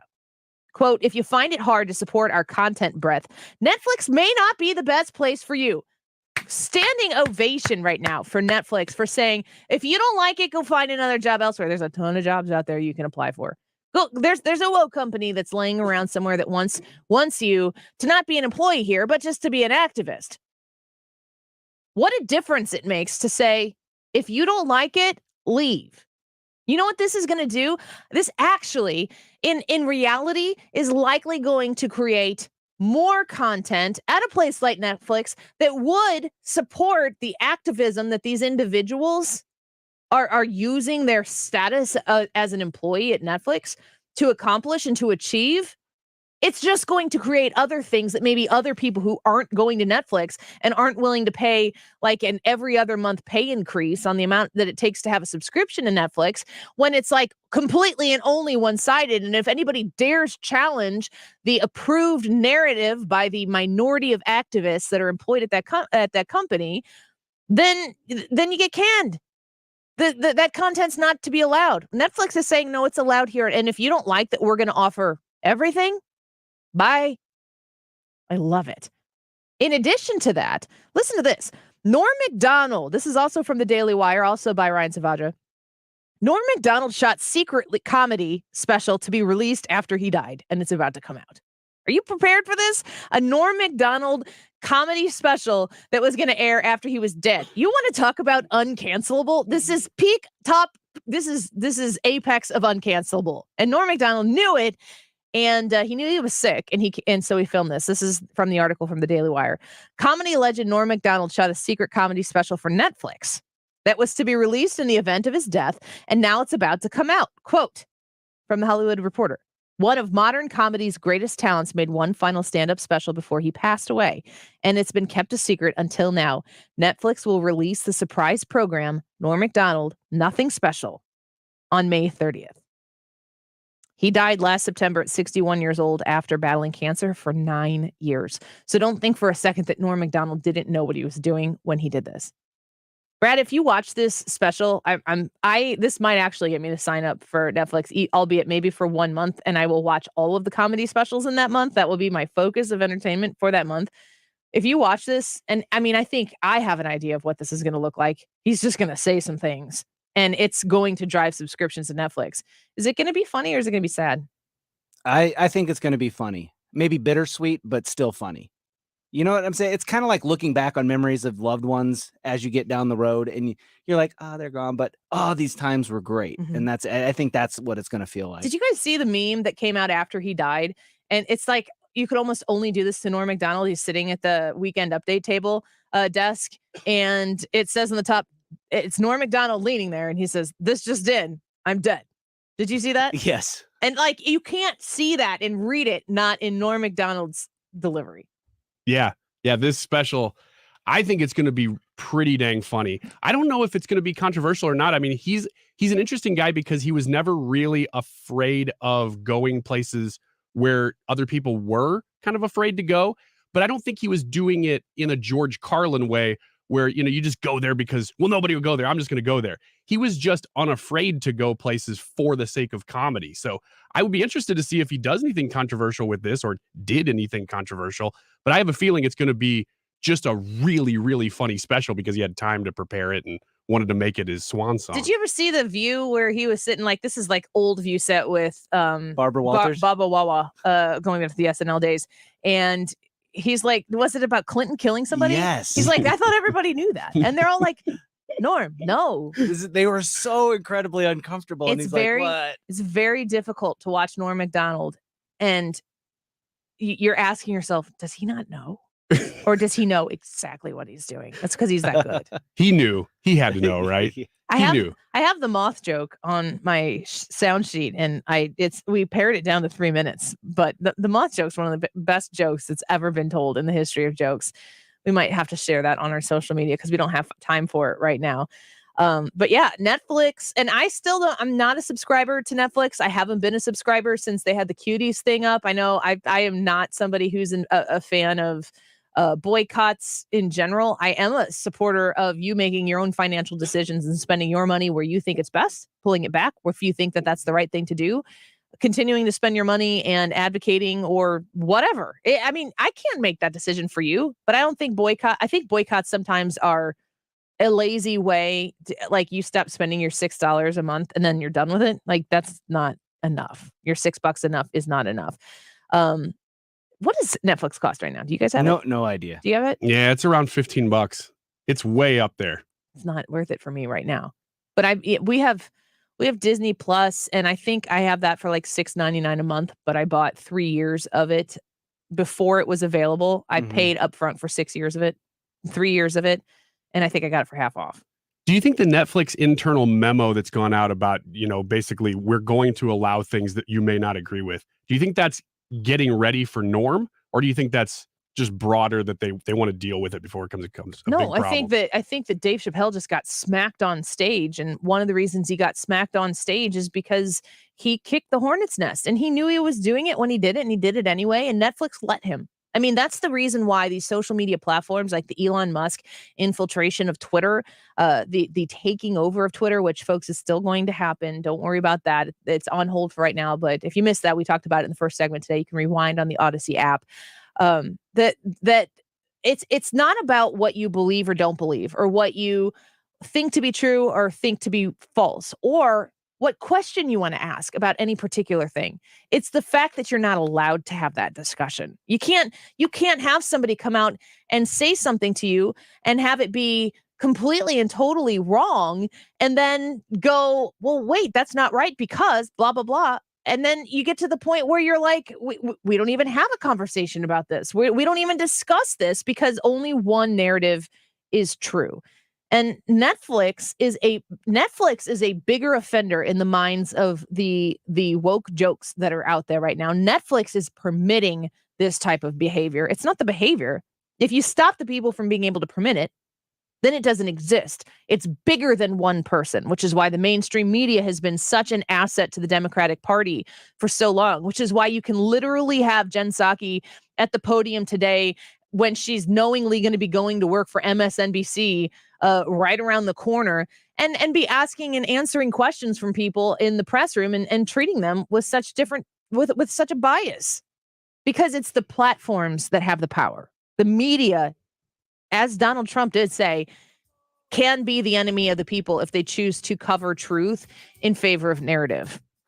So I think Netflix, I just commend Netflix, even though I'm not a subscriber, because I didn't like what they did. And Netflix is saying that's my choice to do. And they're not really judging me for it. They're saying we're going to put out what we're going to put out, like it or don't.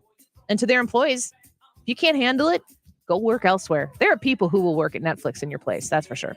Ask me anything. Right around the corner with Hannah in studio. Get your questions in on the YouTube channel. Back in a minute. Are you frustrated and just want a service company to solve all your ongoing water leaks around your chimney the first time? English Sweep Full Service Company has been solving chimney issues for 40 years. Go to EnglishSweep.com. Get back to the important things in life.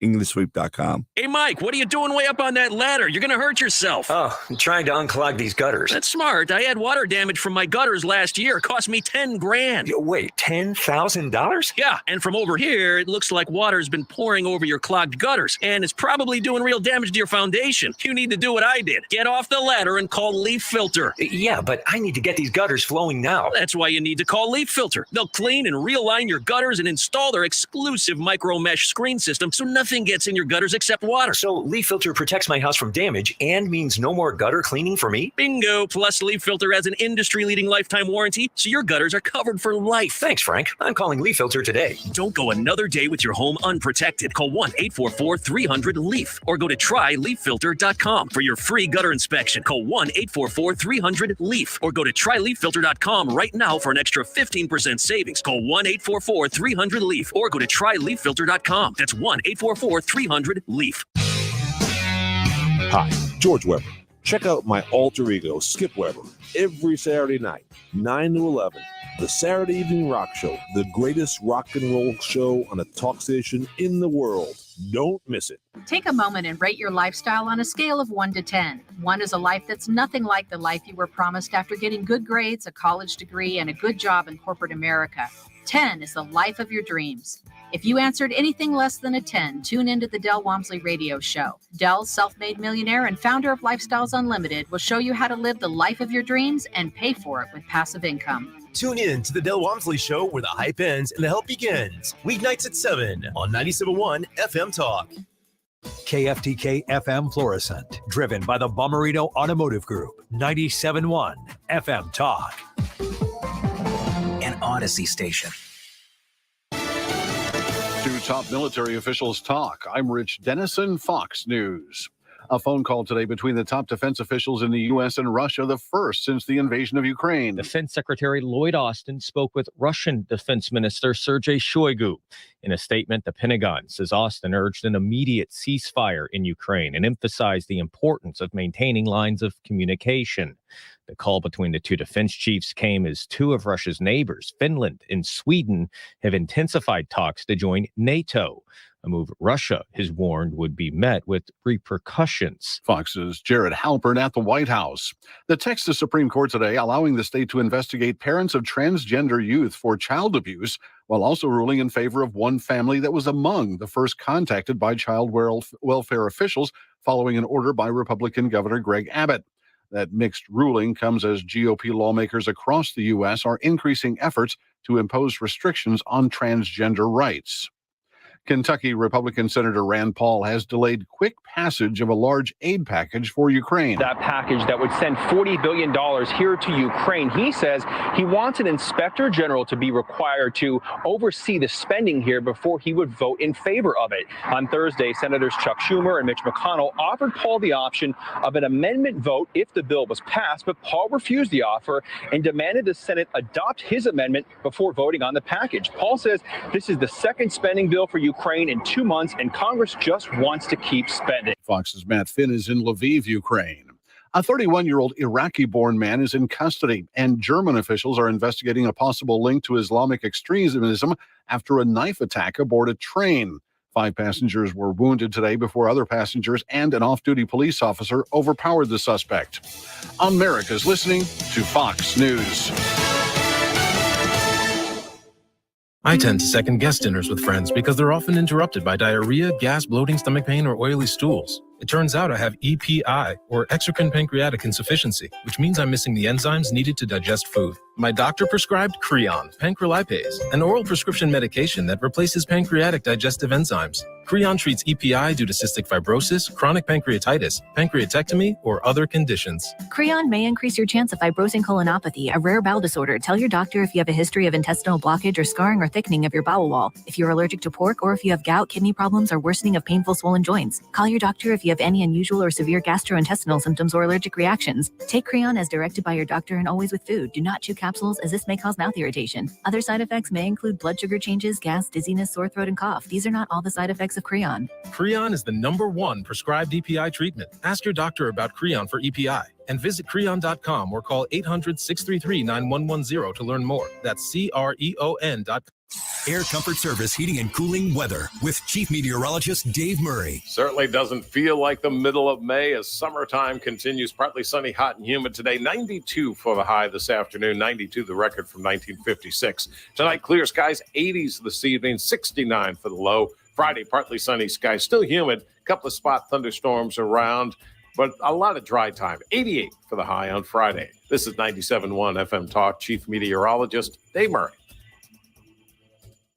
Wiggins America. Are we going to talk about 2,000 mules this weekend? We're going to try. It's only a 2-hour show, so we'll probably get to about 1,500 of the mules. Listen live Saturday mornings from 6 to 8. We're going to talk to Trent Luce this weekend. He is a food advocate, knows basically every politician within the Midwest, and he talks about land ownership by the Commie Chinese Party, what we can do about it, and what shortages we may be facing even in the next couple weeks. It's Wiggins America. Listen live Saturday mornings from 6 to 8. Looking to get a haircut this weekend? Well, go to a place that's going to treat you right. That's Hair Saloon, and you can go to hairsaloon.com to find out any of their 16 locations around the St. Louis area. 16 locations scattered on both sides of the river. So Missouri folks and Illinois folks, your haircut is a quick appointment away. You can make that appointment online based on what is convenient for you. So just go to hairsaloon.com, and it's a super simple website to use to get signed up so that you can schedule a time to get that haircut taken care of. When you go to Hair Saloon, you're going to get an experience that's unlike any of these other places that you can go to where you're sitting in there and, the screaming kid doesn't want to get his haircut over here. And there's a whole herd of people just sitting right next to each other, one by one. I mean, I'm talking about kids that are like my kids. Like, I just understand how this goes. The Hair Saloon creates an environment where you're going to go get a wonderful treatment from the beginning, the very first time you walk in, and get your complimentary drink, a haircut, a hot towel, mint, complimentary shoe shine, the whole deal. Go to Hair Saloon, get hairsaloon.com, and get that appointment made today for your haircut this weekend. You'll be very glad you did. hairsaloon.com. Rhino Shield is far superior to even the best traditional exterior house paint. Rhino Shield is 8 to 10 times thicker than paint and comes with a 25-year transferable warranty. Rhino Shield is the only ceramic coating company that has been chosen by Disney, This Old House, and 3 times on HGTV's Curb Appeal, where every episode is concentrated on unpainted brick, bonds and seals to stucco, wood, hardy, block, color lock, masonite, and more. No better product for those steel aluminum sided homes that have become, chalky and tired looking. We coat sloped and flat roofs to extend their lives too. After 15 years, we've got a great reputation and a superior product. As long as it's affordable, why wouldn't you do it? Before you make the costly mistake of painting with traditional paint, you'd be best served to call Rhino Shield today. We are the experts and our evaluations are free. 877-25-RHINO or 877-25rhino.com. Tell them, ladies. Don't paint, don't Rhino, go Rhino Shield. Never paint your house again. Rhino Shield. The med spa at the Institute of Natural Health understands how difficult it is to maintain healthy skin and how much this can affect someone's life. With the right combination of treatments and products, they can help you keep your skin looking healthy and more youthful, while also reducing and preventing damage. Take your first step towards healthy skin at the med spa at the Institute of Natural Health. Visit them at inhstl.com or call to schedule at 314-293-8123. That's 314-293-8123. The best way to listen to music is at a concert in the front row, and the best way to eat a Nature Valley Crunchy Bar is outside. Somehow it makes the crunch even crunchier, and the whole grains even whole grainier. See for yourself with Nature Valley. Join Mosby Building Arts every Saturday from 12 to 1 p.m. on 97.1 FM. Rich Orse and guests give insider tips about renovations, design, construction, exteriors, and more. Tune in to Right at Home with Rich on Saturdays or catch the podcast online. Odyssey is your home for all the audio that matters to you. Download the Odyssey app today to listen to 97.1 FM Talk, even when you don't have a radio. Always streaming at 971talk.com. This hour of the Annie Frey Show is sponsored by The Loading Dock. River views, outdoor dining, live music, and overnight accommodations. The Loading Dock on the river in Grafton, Illinois. That is exactly what I needed to hear. They got someone here knows what they're talking about. Left up, left right, gotta love this American ride. Like, you need to take some time to get the full picture. Come on, turn the radio on. It's Saturday and I won't be long. Don't get me wrong, I love the ladies. I mean, they rev my engine, but they don't belong in the newsroom. It is Anchor Man, not Anchor Lady. What do you want from me? I'm not America's sweetheart. Goodness sake, kid, keep your voice down. Your father's listening to the radio. I'm not America's sweetheart. This is the Annie Frey Show. Well, you know what that means. It's 2 o'clock on a Friday, and we are very glad that you are here. We're going to have a little Ask Me Anything here in just a second. So if you have questions that you want the show crew here to answer, please send them in. I didn't promote this as much as I usually do. So if you don't send in questions, we're going to go with most of Wiggins's, and you know how that's going to go. It's going to go great. That's how it's going to go. Wow. You know what's great? We ordered emos. Our friends at Emos, who we were talking about them the other day. We're talking about our Emos order, and they sent us a bunch of delicious stuff and some gift cards. So we ordered Emos today, and it got here. Not anybody's fault, but it got here right before we started the segment. Right now. So we're all sitting here. What, you're standing right in front of, like, I'm sorry. It's okay. I got wings. I got some boneless. Annie and I are sharing wings. a fork. We are not sharing a fork. And if you touch my fork, I'm going to smack your hand. I'll wipe it off. Boop your hand. I'll wipe it off before I use it. And I'll give it back to you, and I'll wipe it off before you even use it with a disinfectant wipe. Oh, Clorox, yummy. And And I so love that flavor. I got boneless wings, sweet and tangy boneless wings. What'd you get? I got the lunch special with the cheese pizza, cheese garlic bread, and a drink. I just kept pulling food out and going, whose is this? Whose is this? And I kept Hannah saying, kept saying, "Mine." that's mine. That's mine. That's mine too. So cheese pizza and cheese bread for Hannah, not Karen. Ryan? You probably know this about me. I am not a salads, vegetables guy. I'm blown away. I know, This is the right? only reason we're talking So about I should be getting toasted ravs, pizza, because I do like that. But emo salad is that good that if I get the opportunity, I usually get an emo salad. I Chef don't salad. even like salad, but that looks very, There's very so much good. meat. That looks that's really good. probably Do you why I actually eat love the it. lettuce, or did you just eat the toppings? The lettuce is almost like a garnish He's just trying to It's a connect catalyst to the eating rest of this meat. So that you I'm about get to a shovel in my Ryan face. gets a chef salad with what kind of dressing? House. From Emo's? Emo's house. Emo's Italian Yep. house. Delicious. Brad? So I get the emo salad, and then I just modify it a little bit, and I have them add chicken to it, and so I get that with ranch dressing. Fair enough. All right. A little bit different from person to person, and it's really riveting. Wow, mine's really healthy, guys. Really riveting to watch on the breaks while we eat as much food as we possibly can in 3 minutes. Yeah. So if you're thinking about advertising, today is the day. If you want an ad, why don't you start right now? All right. Let's get to it. Ask me anything on a Friday afternoon. Let's hit it. If you have anything to ask me, just go ahead. I want the truth. Say it. Thank you for your honesty.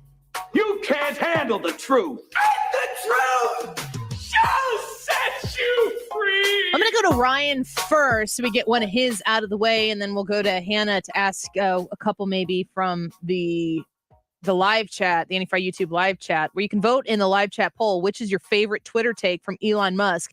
Stop the war on straws. Don't disinformation. Chocolate milk is insanely good, or 69.420% of statistics are false. That's the YouTube live chat right now. Which one do you feel the most? And I don't know if Brad has any Ask Me Anythings, but he is still a little upset about how this went the last time we did it 2 weeks ago. And that went really off the Ryan and rails. I have no apologies. For No, how I that don't. went. I don't. What's your expect favorite bionic appendage? It's close Wait, up. bread? What? What did you say? I just I don't know that I said a thing in the rest of the I think, still have you people just stopped. commenting about that. Yeah. I wish we they for would weeks not. have had people saying stuff I about think the that. question was, what body part would you Replace with the robot part. Yeah. And it was like, what do you think, Brad? And then the dude goes and says, my heart, because you've had 3 heart attacks. Oh my gosh, yes. And it's like, That's right. no. Oh my We're gosh, just yeah. laughing. You're That's not- crying Well, over there. I was literally I was a mess. And it was the whole time we're laughing at the obvious. I mean, you guys were all thinking heart too, right? Yeah. It's just hilarious. Yeah. I mean, like Tin Man. Like, we're all thinking, oh, Wizard of Oz is such a funny movie. Laughing like 12-year-old boys. And then he says that, and we're like, we're the worst people. Yeah. He goes, We yeah, you know couldn't what? reel I'd it back in. really like to get a new heart. Oh, crap. Ryan, what were you thinking? Apparently not that. Oh. You know what? Now I kind of want to go watch The Wizard of Oz and see how they handled that. Yeah. Or the other version. Whoa, back to Oz is really dark. And graphic. 21st century version of Wizard of Oz. Everything gets a little updated. That could be the name of the movie. Oz updated. Everything is updated. If I only had a brain. Anyway. If I only had a friend, but I've been here alone. What's your That's question? how the movie starts. My question is, if waterbeds, would you want waterbeds to make a comeback? No, they're bad. Did you ever have one? I've slept on them. I've slept on them like maybe 3 consecutive nights. No bueno. Why were waterbeds a thing in the 80s? I don't know. I think Edward Scissorhands is the reason they stopped being. Because people were worried about having Scissorhands friends. Do you remember doesn't he poke in the movie and it's like exploding everywhere? But I would just question how that would make it into real life. That people would go, oh man, I see that. They get punctured. I don't understand. Is there like a benefit of a waterbed? Like, who would be like, I really want one of those? You can like launch people on the other side if you jump in accurately. Like, yeah, I think the idea was that it was a luxury thing. That, wow, man, that's like a new way of sleeping on a waterbed. You could literally sleep on water. Who in here has slept in a waterbed? I have. My entire childhood. I've tried. Oh, really? Yeah. Can't do it? Can't do it. Why not? Because it's uncomfortable? Yes. Incredibly. Here's the problem. The one that I explains a lot, slept on Ryan. for years was it was basically a big ball bladder that you filled with water. Mhm. And they're supposed to even out where you're sleeping on, what feels like a level waterbed. Well, mine was a big bulbous ball. And so you'd have to, I would sleep, and I didn't know any better because I was so little. I was like, oh, it's just what you do. I slept kind of wedged into the corner of where the waterbed met the wall of the thing. Did you like it? No. No. And the older I got, the more I realized this is a problem. And there was no heater in it. So the thing was always freezing cold. Jackie says on YouTube, ours was heated in the winter. I didn't know that they did that. Yeah, you had to. Otherwise, the water would get so cold that you'd lay on it and it was like jumping into a pool this time of year. That might feel good on like achy muscles, though. Yeah. For a bit. I like to sleep cold. I might like that. Well, then you should get an 80s waterbed. Vicky says, oh, I slept so much better on one. So there are people out there who like them. Wow. I'm not one of those people. I wonder if you could still get those at all. If they sell, or if you have to buy a used one, or if they actually sell new waterbeds now. If you ever get fired from here, you're going to try to business venture. Yeah. Waterbeds. Wiggins Waterbeds. Hey, you want a waterbed? Then come to WW. You would sell waterbeds. WW. You'd sell extra for the water you got to put in it. It'd be like a whole program. You try to sell them a special water. Yeah. That does it. I mean, you did fill it with regular water, right? Oh yeah, but you had to put just like a pool. You had to put cleaners in it and stuff. Nightmare. Otherwise, it fills with algae. You're sleeping on an algae bed. It's you disgusting. said that kind of like Tamatoa and Moana, the big crab. I did. Took a barnacle and covered it with, except for he says algae. Do you know what I'm talking about? No, I don't. The guy who sings Shiny. Nope. Shiny. Nope. Completely beyond me. It's a good movie. You haven't seen Moana? My kids have watched Moana about 15 times, and I have you have no not. interest in it. It's a good one. Ryan sits in the other room smoking a pipe and listening to his record player. That's right. What kind of pipe you smoking? Corn cob. Okay. Yep. Got my little button nose. Boop. It's one of the few appropriate answers. And strangely predictable. It's not even lit. Yeah. This blows bubbles. It just looks cool. We're like, oh man, that looks classy. Wait a minute. You remember? I don't know if they still make these, and I don't know if I don't know if I'm dating myself, but do you remember when we were kids? You would get like from a carnival or something the little birds that you put water in, and you blow them, and they would like kind of warble tweet. Do you know what I'm talking about? No, I don't. Oh, do you? Mm-hmm. I remember having a red one, and you would just blow into the thing, and it looks like a little. I'm thinking it's like somewhat similar to a corncob pipe in the size and whatever. But yeah, you put water in it and you blow it, and then it would sound like a bird. It sounded a lot like a bird. No. Okay. Careful. Anyway, Amy on YouTube says Moana is the best Disney movie, so it's my top 3. It's a sweet one. Balls commented on our YouTube and asked, who on the AFS crew would pull a Fauci if you got to throw out the first pitch at a Cardinals game? What does that mean? I think it means bouncing it or throwing it way off target. I think that's what that means. Who would it be? Wiggins. No way, man. I bet you don't even know how to hold a baseball. Steve Reich. I wanted to be a pitcher when I was a kid. That doesn't mean you'd be good at it. You probably wanted to be an astronaut too. Yeah. Yeah. And a dinosaur. Yeah. And you had a waterbed and you slept in the corner. That's right. That's how they isolated me from the world. Go get in your corner bed. If we went to Busch Stadium right after the show and you stood on the mound and had Brad behind the plate framing a strike straight down the middle, you hitting the strike? You hitting the glove? Yeah, I am. No chance. Wait here, Boop.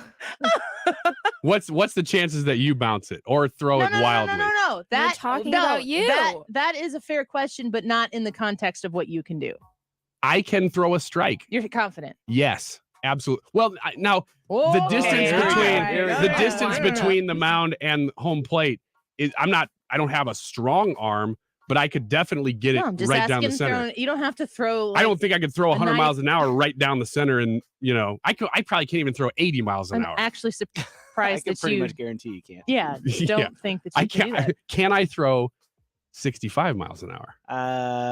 Yeah. Is that right about where I'd be? A strike? It wouldn't be a frozen rope. That's what I'm saying. It would be kind of a lob, right? But would you throw a strike, Brad? And would it be a lob or would it be a piper? Probably be a piper at this point. How fast is that? I don't know, 70. That's not that much faster than when I'm throwing 5 miles an hour makes a huge difference in baseball. Not to a professional. But I don't have that strong of an arm.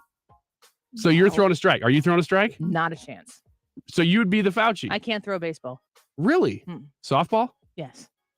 Can you throw a softball overhand or is it just underhand that does it? I can throw a softball better overhand than I can a baseball for sure. It is an incredibly different thing to throw a softball than it is a baseball. I only ever played softball. Pitching was always underhand. I pitched one season for a summer softball team that needed a pitcher and I filled in and it wasn't good. I was a catcher, so I can throw a strike from home plate to second base overhand.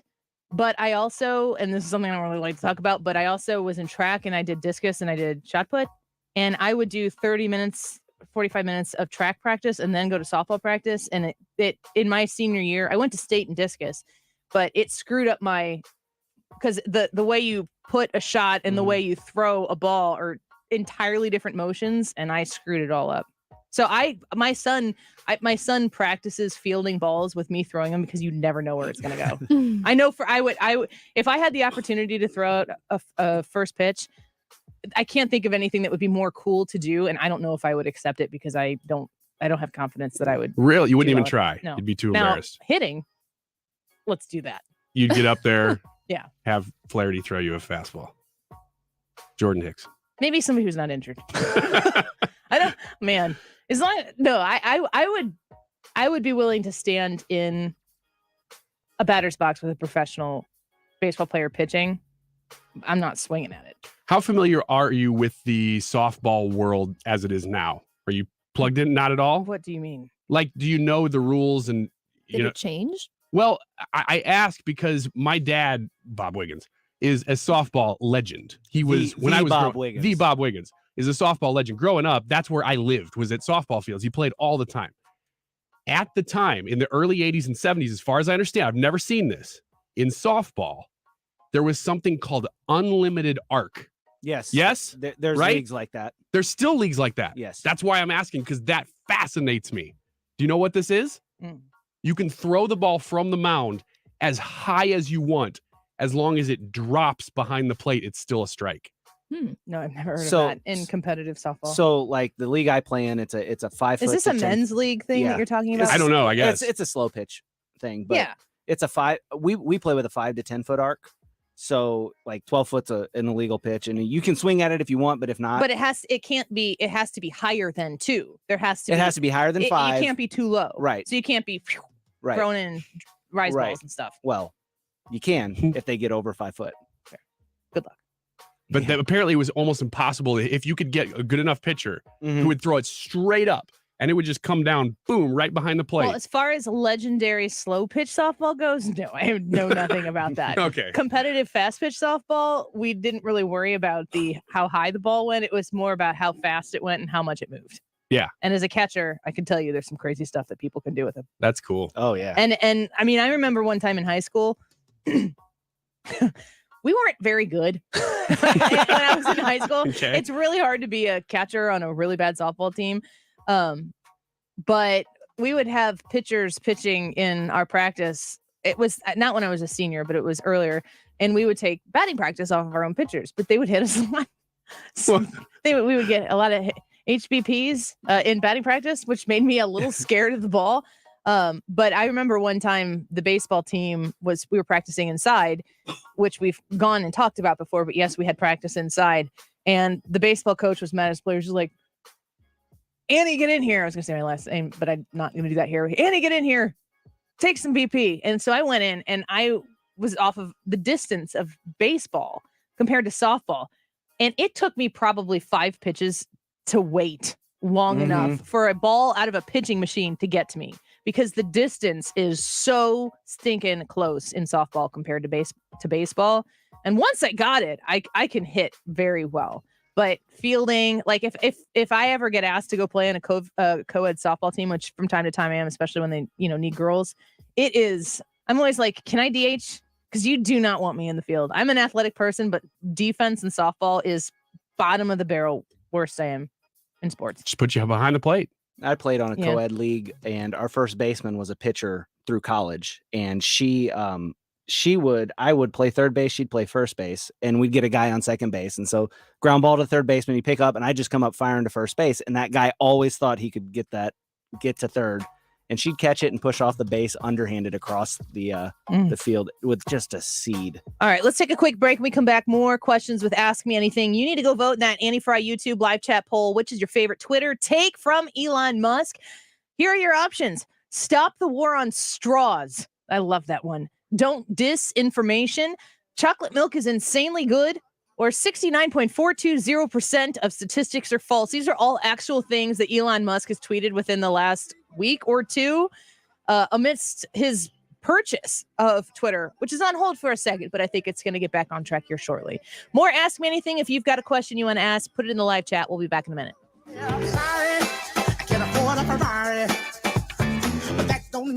This is the Annie Frey Show.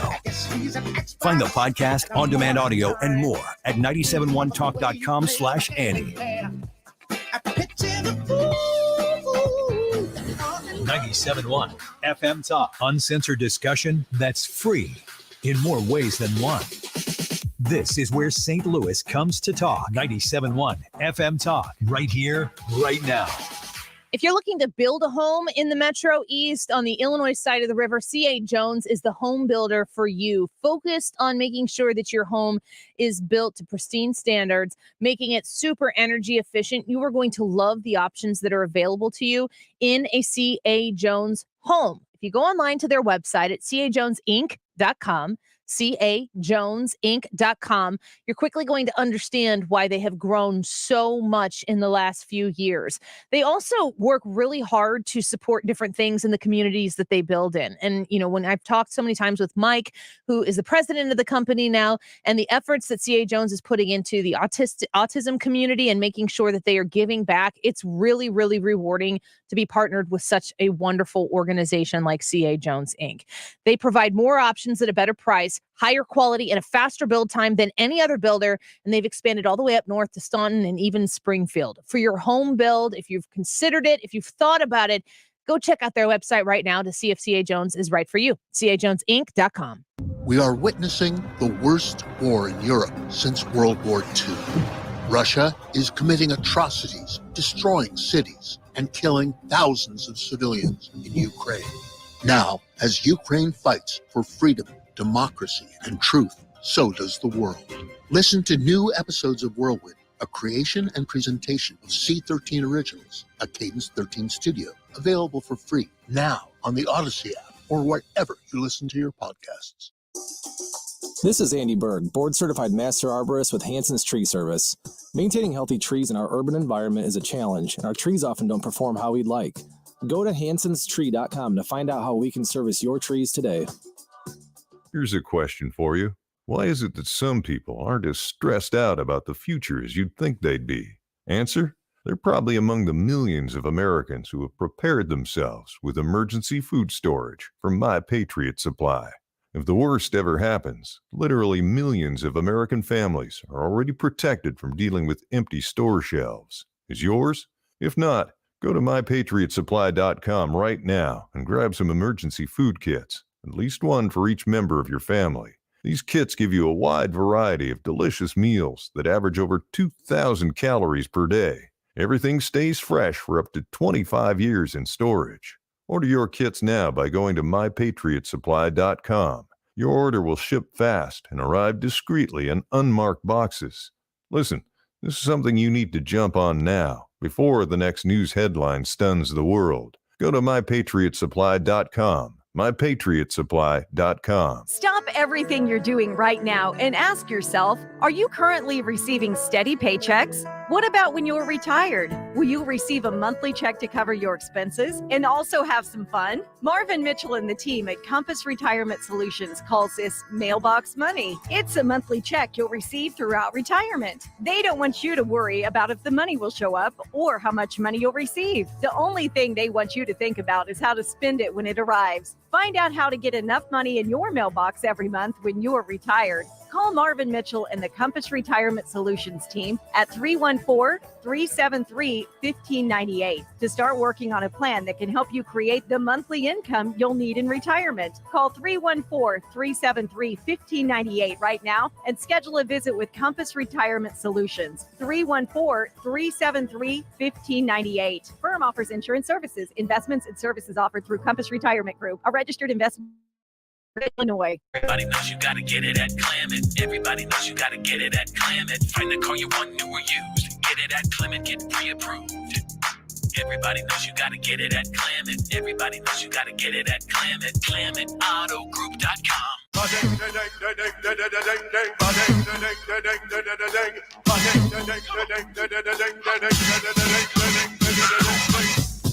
You're listening to The Annie Frey Show. Follow Annie on Twitter at Annie Frey Show.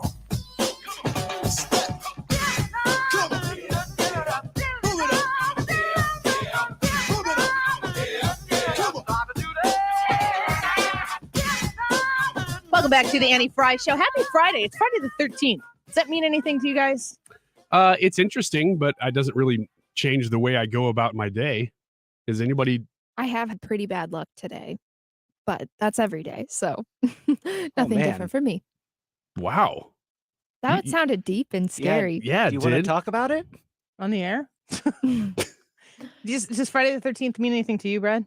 No, not really. No. I think like before kids, when I had options with my life, it might have meant like, hey, let's watch scary movies tonight or something. But yeah, maybe. I honestly, I can't think of anybody even in my life that I've ever known that cared or did anything differently on Friday the 13th. I think I might watch 2,000 Mules tonight. That might be scary. Yeah, it kind of is. Teacher, like, man, if there's a full moon, you know how you find out? Because the teachers post about it. Nurses too. Yeah. I see nurses who will comment about, like, you can tell it's a full moon tonight because weird stuff happens. I don't know I wonder if there's a statistically provable survey out there or something that talks about the corresponding full moon with behavior. Yeah. Have you ever heard the reason why people say that there could be something to that? Because they say, well, scientifically, werewolves. Yep, that's it. That's exactly. It's werewolves. Yeah. Scientifically. No, they say that when you because the moon affects the tide and the gravitational pull, that when it's a full moon, that you could be talking about the fluid within a human body reacting a little bit differently and affecting your moods or your behavior. I don't know what that would do, but I could see there being some. That's as far as you read. I read paragraph 2 and I'm like, oh, okay. What's next? All right. You want to do a little more Ask Me Anything? You got another one? I do. Let's do it. All right. What was your first one? Waterbeds. Oh, yeah. WW. Wickens waterbeds. At what point is it socially unacceptable to still have your Christmas lights up? Ooh. Socially unacceptable? So like outside or inside? Not on, just up. But well, I guess we outside? could probably answer both of those. Yeah, outside. I don't think it matters. I think it's actually more acceptable if you actually turn them on. That's owning it. So like You could just be a super festive person. March 1st, you're still turning them on. People are like, I guess it's just going to be the way it What type is. of lights? Is it like just the yellow bulbs, or is it like a Santa inflatable? It's all of it. Yeah, it's the whole thing. It absolutely depends on the context that the lights are presented in. Because if you have a really well-maintained house and you have your house lined with white lights and you're lighting them, I'm like, Yeah, okay. that's fine. I'll agree with that. If your lights are like half falling off of your gutters and your inflatable Santa Claus is like passed out face first in your yard and you just didn't pick it up, totally judging. Yeah, that's the one I'm talking Is that about. what Is the you one guys that have at your has. No, I'm not saying me or anybody else. I'm just saying. Your neighbor to the left? Nope, nobody that I know at all. But I'm talking about like the Santa Claus, the snowman, the not white lights but festive lights. Real Christmas Epiphany. stuff. Usually like January 6th. Really? Not like You that. think that fast? You need to take them down when Epiphany starts. I mean, I'm sure a lot of the people who are leaving their Christmas lights are up like, what's the church calendar say about this? But I mean, a lot of people will say you should have them down by New Year's. Like New Year's is when you should take them down. Mm-hmm.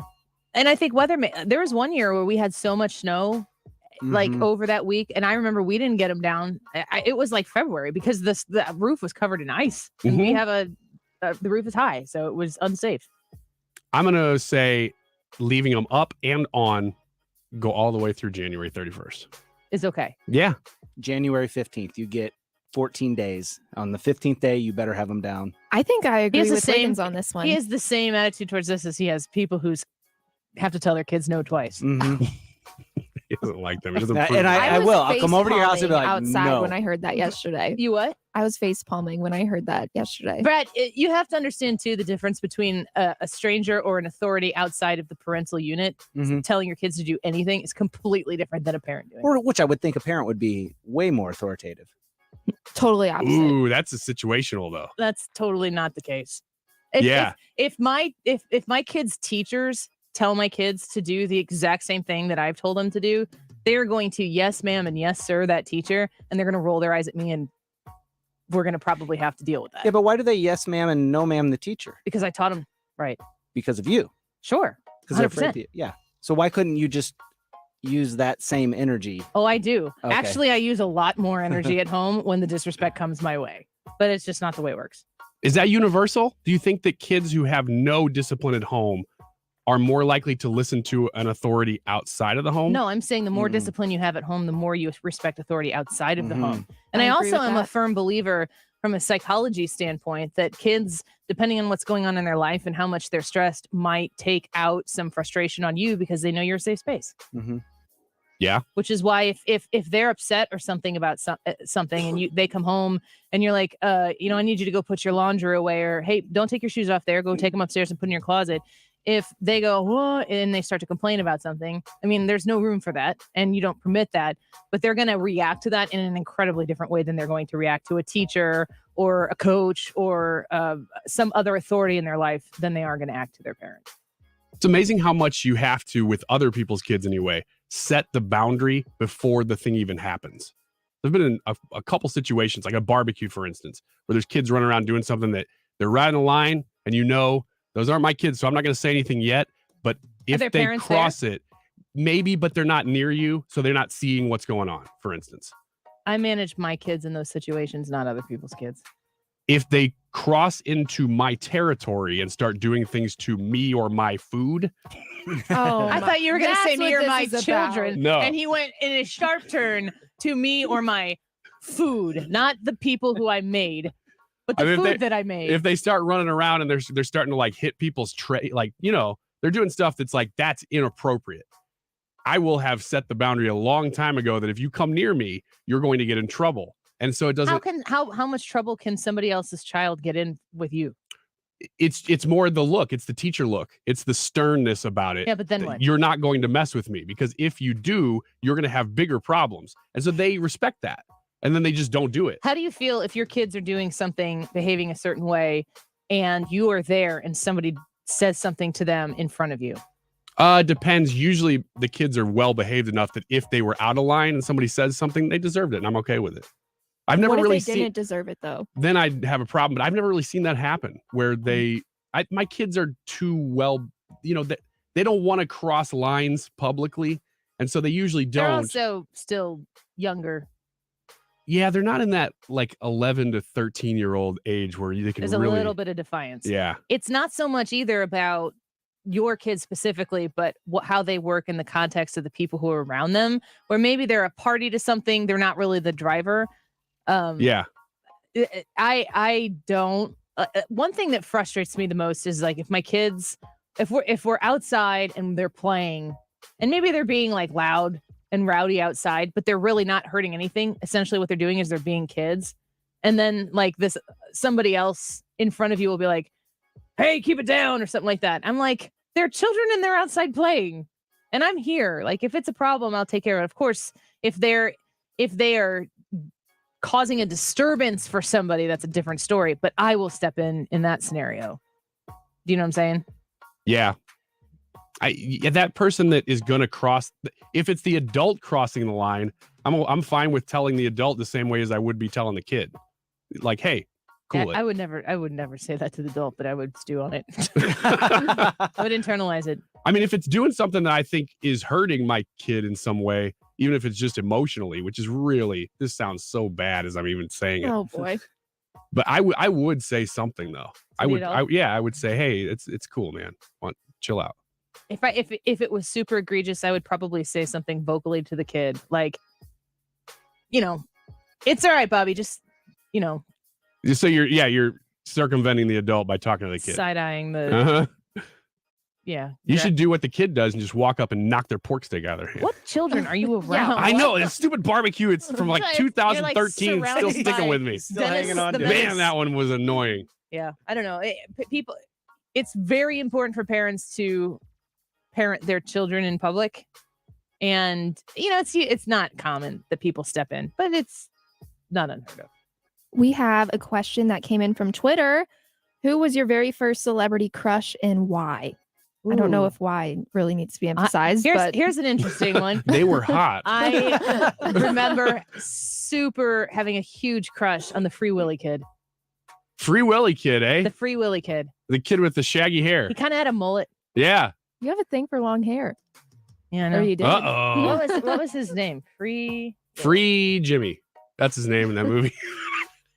Jason James Richter. Right. Yeah, look at him. Look how cute he is. Oh my gosh, he kind of looks like Free Charlie. Willy, starring Free Jimmy. Does that not look a little bit like my son? Yes, it does look like Charlie. Is that what he looks like in the movie? Yeah. He's older than I remember. No. Maybe I'm thinking of a different movie. Doesn't that look a little bit like Yes, my son? he I think I'm does. thinking of the Three Ninjas kids. What?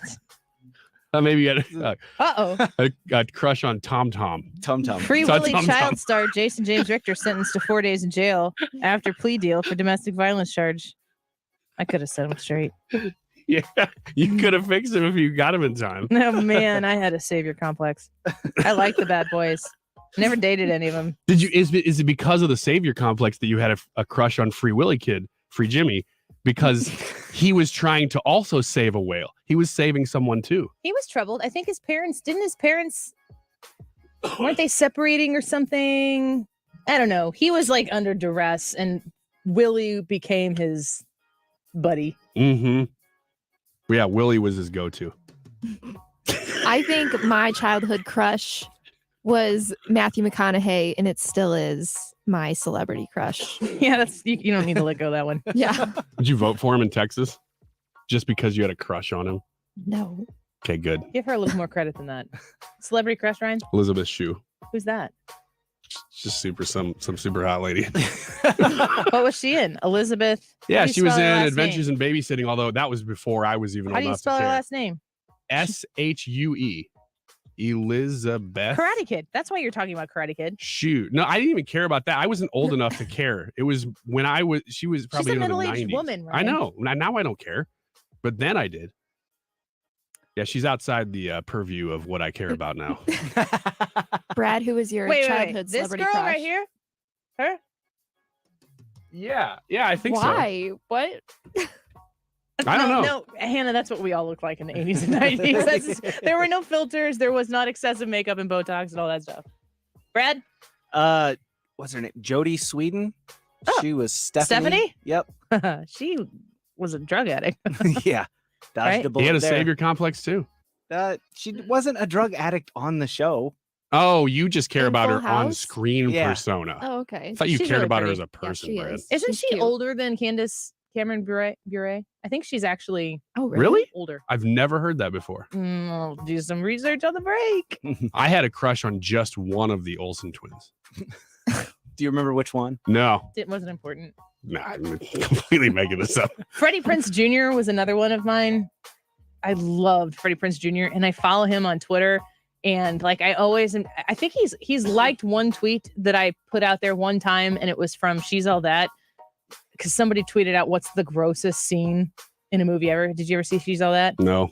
Oh well, I'll just say the words he says is Hoover it, and it is the most disgusting thing. And I'll tell you off the air what the person is supposed to Hoover. But I tweeted that and he liked it. It was a big deal for me and pretty much me only. I want to tweet at him, but he only tweets about wrestling and video games, and I got nothing. I see a tweet from- Yeah, you play video games. I'm pretty sure that if I tweet Fortnite at him, I will get blocked. I don't think that's what Just tweet him a picture of the Undertaker and be like, "This is the man from wrestling." How do you spell that on Twitter? This is the man. A lot of A's. I don't even know what The M-A-A-A-A-N. Undertaker is. What's that from? Oh man, The Undertaker. The Undertaker. Oh, this is wrestling, not Yes. video games. Yeah. See? Case in point. Anthony, don't tweet Freddie Prinze Jr. You Oh, should. And Jonathan Taylor Thomas. Oh yeah, JTT. Yeah, but everybody had a crush on JTT. Posters of Jonathan Taylor Thomas. Oh, of course, we all did. Sitting on a stool with a white background. I Yep. remember it like it was yesterday. And I actually wrote him a letter when I was in like 5th or 6th grade. And he personally sent me an autograph card back. Was it really his autograph? It was really his autograph. I assume he signed it, and I assume he signs a stack of them, and then his people sent him out. But I did get something autographed back from him. How much would you Cool. say that you think you meant to him? Lots, according to 11-year-old Annie. Yeah, he quit acting to go get like a degree at Harvard or something like that. It would have been really Big cool if mistake. you also had a crush on Freddie Prinze Sr. Wasn't he a rock star or something? I have no idea. Let's look it up. Okay. Well, we got a lot of things to Google, so we're going to take a quick break. When we come back, we're going to get to the Annie Frey YouTube live chat poll. Which one of these tweets from Elon Musk is your favorite? Stop the war on straws. Don't disinformation. Chocolate milk is insanely good. And 69.420% of statistics are false. Back with that in a minute. Don't go away. The Annie Frey Show is streaming online. Watch us live on YouTube and subscribe. The Mark Cox Morning Show. 40% of the top-selling baby formula products were out of stock. Isn't it weird for that to be the thing? And they said, like, what is it that's in it? Microchips. Microchips. Weekday mornings 5 to 9. Air Comfort Service, online at aircomfortservice.com. Really need to make sure that you got this number poked into your phone. Save it for when you need it. If you don't want to call Air Comfort Service now, you might need to in the future. It's hot outside, and you want to make sure that your air conditioner is working at top-notch speed. 314-513-0091. That's 314-513-0091. Air Comfort Service can kind of call scoreboard on all of the awards that they've won, servicing people throughout the course of the St. Louis area and making them very satisfied customers to the point where they call them back as soon as they have another issue. Maybe if they had their air conditioning unit service, now there's something with the furnace. You reach out to Air Comfort Service. They're going to be there for you with fantastic customer service. options on what you can do next to solve your problem, and a really positive experience. Just go check out their thousands of 5-star reviews that they have online. They're 8-time recipients of Carrier's President's Award and also their BBB Torch Award in 2020. Air Comfort Service, easy to call, 314-513-0091, or you can find them online at aircomfortservice.com. The Fed has raised rates. But there's still time to put extra cash in your pocket with a cash-out refinance from Golden Oak Lending. I'm James Hawkins, president of Golden Oak. With home values at all-time highs and our low rates, you can pull more cash out of your home. Call 314-567-GOAL today, while Golden Oak still has millions of dollars available. Golden Oak Lending, short my blues. NMLS 114937. This is a great time of the year to upgrade the energy efficiency in your home with my friends at Window World. Mark Cox here to tell you more about my experience with Window World. They replaced a couple of windows at my house. They were just panes of glass. We wanted to be able to get some airflow into the master bathroom. They came out, they gave us a free estimate, and then had the windows at seams installed in no time. Very professional, lifetime warranty I get, and you get an extra double strength glass on their replacement windows that's not common. So you're getting a great price, simply the best for less. They do front entry doors, rear entry doors if you're looking to replace that back door or sliding glass door in your home. They've got a great selection at Window World. They're also right now offering 18 months, same as cash financing, of course, with approved credit. The preferred window of the St. Louis Blues, 314-993-1800. windowworld.com. Veterans, whatever you're going through, don't wait. Reach out. Find resources at va.gov/reach. That's va.gov/reach. Brought to you by the United States Department of Veterans Affairs and the Ad Council.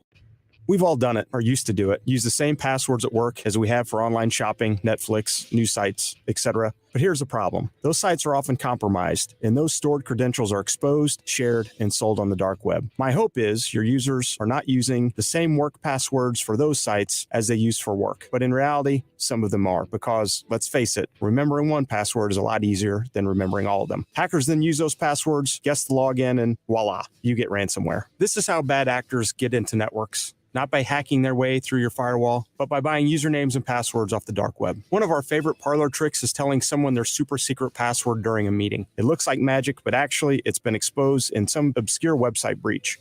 The good news is, Acropolis is here and we can help. I know IT isn't how most of you want to spend your day, but from one business owner to another, you need to feel comfortable that these areas are protected and in place now more than ever. If you aren't satisfied with what you find, we can help. Visit us on the web at acropolistech.com and let's start a conversation. You're listening to the Annie Frey Show live from the Air Comfort Service Heating and Cooling Studio. Get your HVAC system ready for warmer weather with a cooling system check included with all maintenance plans from Air Comfort Service. Maintenance plans start at $15 per month. For details and to get in your comfort zone, visit aircomfortservice.com. Back in the car and back on the road. We're with you. Dependable traffic with Sue Thomas. Driven by Ambassador Midwest Floor Company. The best way to deal with in-home traffic. Experience more at Ambassador Midwest Floor.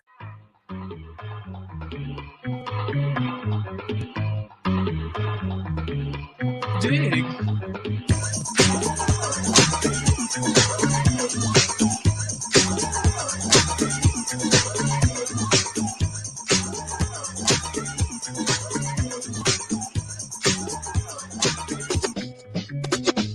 Chills that you spill up my back leave me filled with satisfaction when we're done. Satisfaction of what's to come. I couldn't ask for another. No, I couldn't ask for another. Your groove, I do the. Welcome back to the Annie Frey Show. Appreciate you being here. Is this true? Brian on our YouTube said Fonzie was pretty cool until I realized he was like a 28-year-old dude living above the Cunningham's garage and dating 16-year-old chicks in high school. What? Yeah, I'm pretty sure that's true. Was he graduated out of high school? I don't know. I think early on the age gap wasn't so bad, but that show was on for so long that he was probably in his like mid 40s by the end of it. And it was getting a little weird when they were doing high school stuff. He is two people to me, Fonz and the coach from Waterboy. Or dad or coach? Yeah, he was a coach. Coach. Yeah, his career after Fonz has been so completely different from that character. You would never picture that guy could play that character. Because everything he plays after Fonzie has been on the nerdy side. Yeah. And I think probably at first it was on purpose, but that's just who he is. Interesting. We've got a YouTube live chat poll today on the Annie Frey YouTube channel. Hannah, what's the question and what are the results? The question is, which is your favorite Twitter take from Elon Musk? Quote, stop the war on straws. Don't disinformation. Chocolate milk is insanely good. Or 69.420% of statistics are false. This is a pretty close poll. 28% of the people voted don't disinformation. 33% of the people voted 69.420% of statistics are false. 24% of the people voted stop the war on straws. And 15% of the people voted chocolate milk is insanely good. So the statistics are false is winning. Is the winner. Yep. Brian, what's your favorite? It's process of elimination because I do not like chocolate milk. So that one is a definite no. That surprises me. I would have thought that me would too. I'm be shocked. totally up your alley. There's a I'm lot offended. you can Why? do to milk that makes it better. Like, for instance, this chai tea that I'm drinking right now. You've made it cinnamon milk, basically. That's fantastic. I just don't care for chocolate that much. What? Other than fudge rounds. I'm a mysterious and deep man. Do you like strawberry milk? Not really. No, I don't. I like flavored milks, but I just don't like the common flavors. I think I like What cookies flavors and cream. do you Cookies like? and cream. Is any others? Mainly that one. So that one's a no. Okay. I really like the message of Stop the War on Straws and the statistics one, but I can't pass up a fantastic pun like don't disinformation. It's just a great tweet. Yeah, that's 3 words. As in dis, like Don't put it down. information. Mm-hmm. So I voted for that one. All right. Brad, what about you? Mine was the straws one. Yeah. I am like, I like all of my drinks through a straw except for iced coffee. That I like through the new lids. But everything else, straw. Do you drink milk through a straw? I don't drink milk. Okay. That's sad for you in your life. Well, you drink it all, so there's none left. He's always wanted to try it. Just never get his hands on any. What's your pick? I Anna? voted the statistics one. Yeah.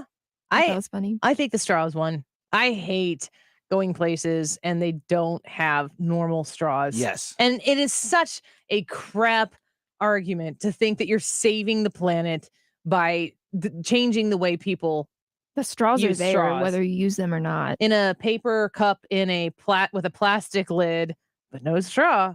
Look, I'm Save the fine world. with a lot of that stuff. If you figure out how to do it well, great. If you figure out how to make a paper straw We that have works not just the well, arrived at the no, straw solution. we are not there. It absolutely ruins Oh. your drink. The paper straws are awful. They're terrible, and I haven't seen a viable alternative that's not plastic. I mean, anything else There's they one try. that's made out Metal. of sugar. What? How long does that last? It's better than the paper, but it's not at all preferred. It changes the way you experience the It beverage. does. Yeah, I would think for the positive in that case. Well, it's not. I mean, there's not like an effect of sweetness that comes through the straw. It's just what it's made out of. But it's still just like when you drink through a paper straw. It doesn't take very long before the straw is a huge negative Yeah. effect on drinking a Diet Pepsi or something. Yeah, you've seen. I mean, I'm sitting here drinking this for the last hour and a half. If you put a paper straw in a drink, you just basically put a piece of trash in my drink for the next hour and a half because it just falls apart in it. Jen Teske was out there earlier and she was very passionate about this one. She commented the straws, definitely the straws. Mm-hmm. And she told me that the way people were with COVID with toilet paper is that she was that way with straws. And so people always buy her straws because she likes the regular straw, not the paper. I always have this like a Yeti of some sort. This is mine from Fire Creek Snacks that they sent me. That if it's a Yeti and it's got a lid on it that you can drink out of, I still want a straw. And I bought these silicone straws and I like them. And I drink a lot more water when I have a straw in it because it's easier to do that than that. I mean, I don't know that anyone else has the drinking problem that I do, but if I drink out of this cup, I'm going to spill it on myself every single time I like if in one serving of water here, I probably will spill it on myself 2 or 3 times. The problem with making them where you're drinking out of the spout is that the ice gets caught in it as you turn it. It's just a mess. And then the water comes out at a different speed every time. Yeah.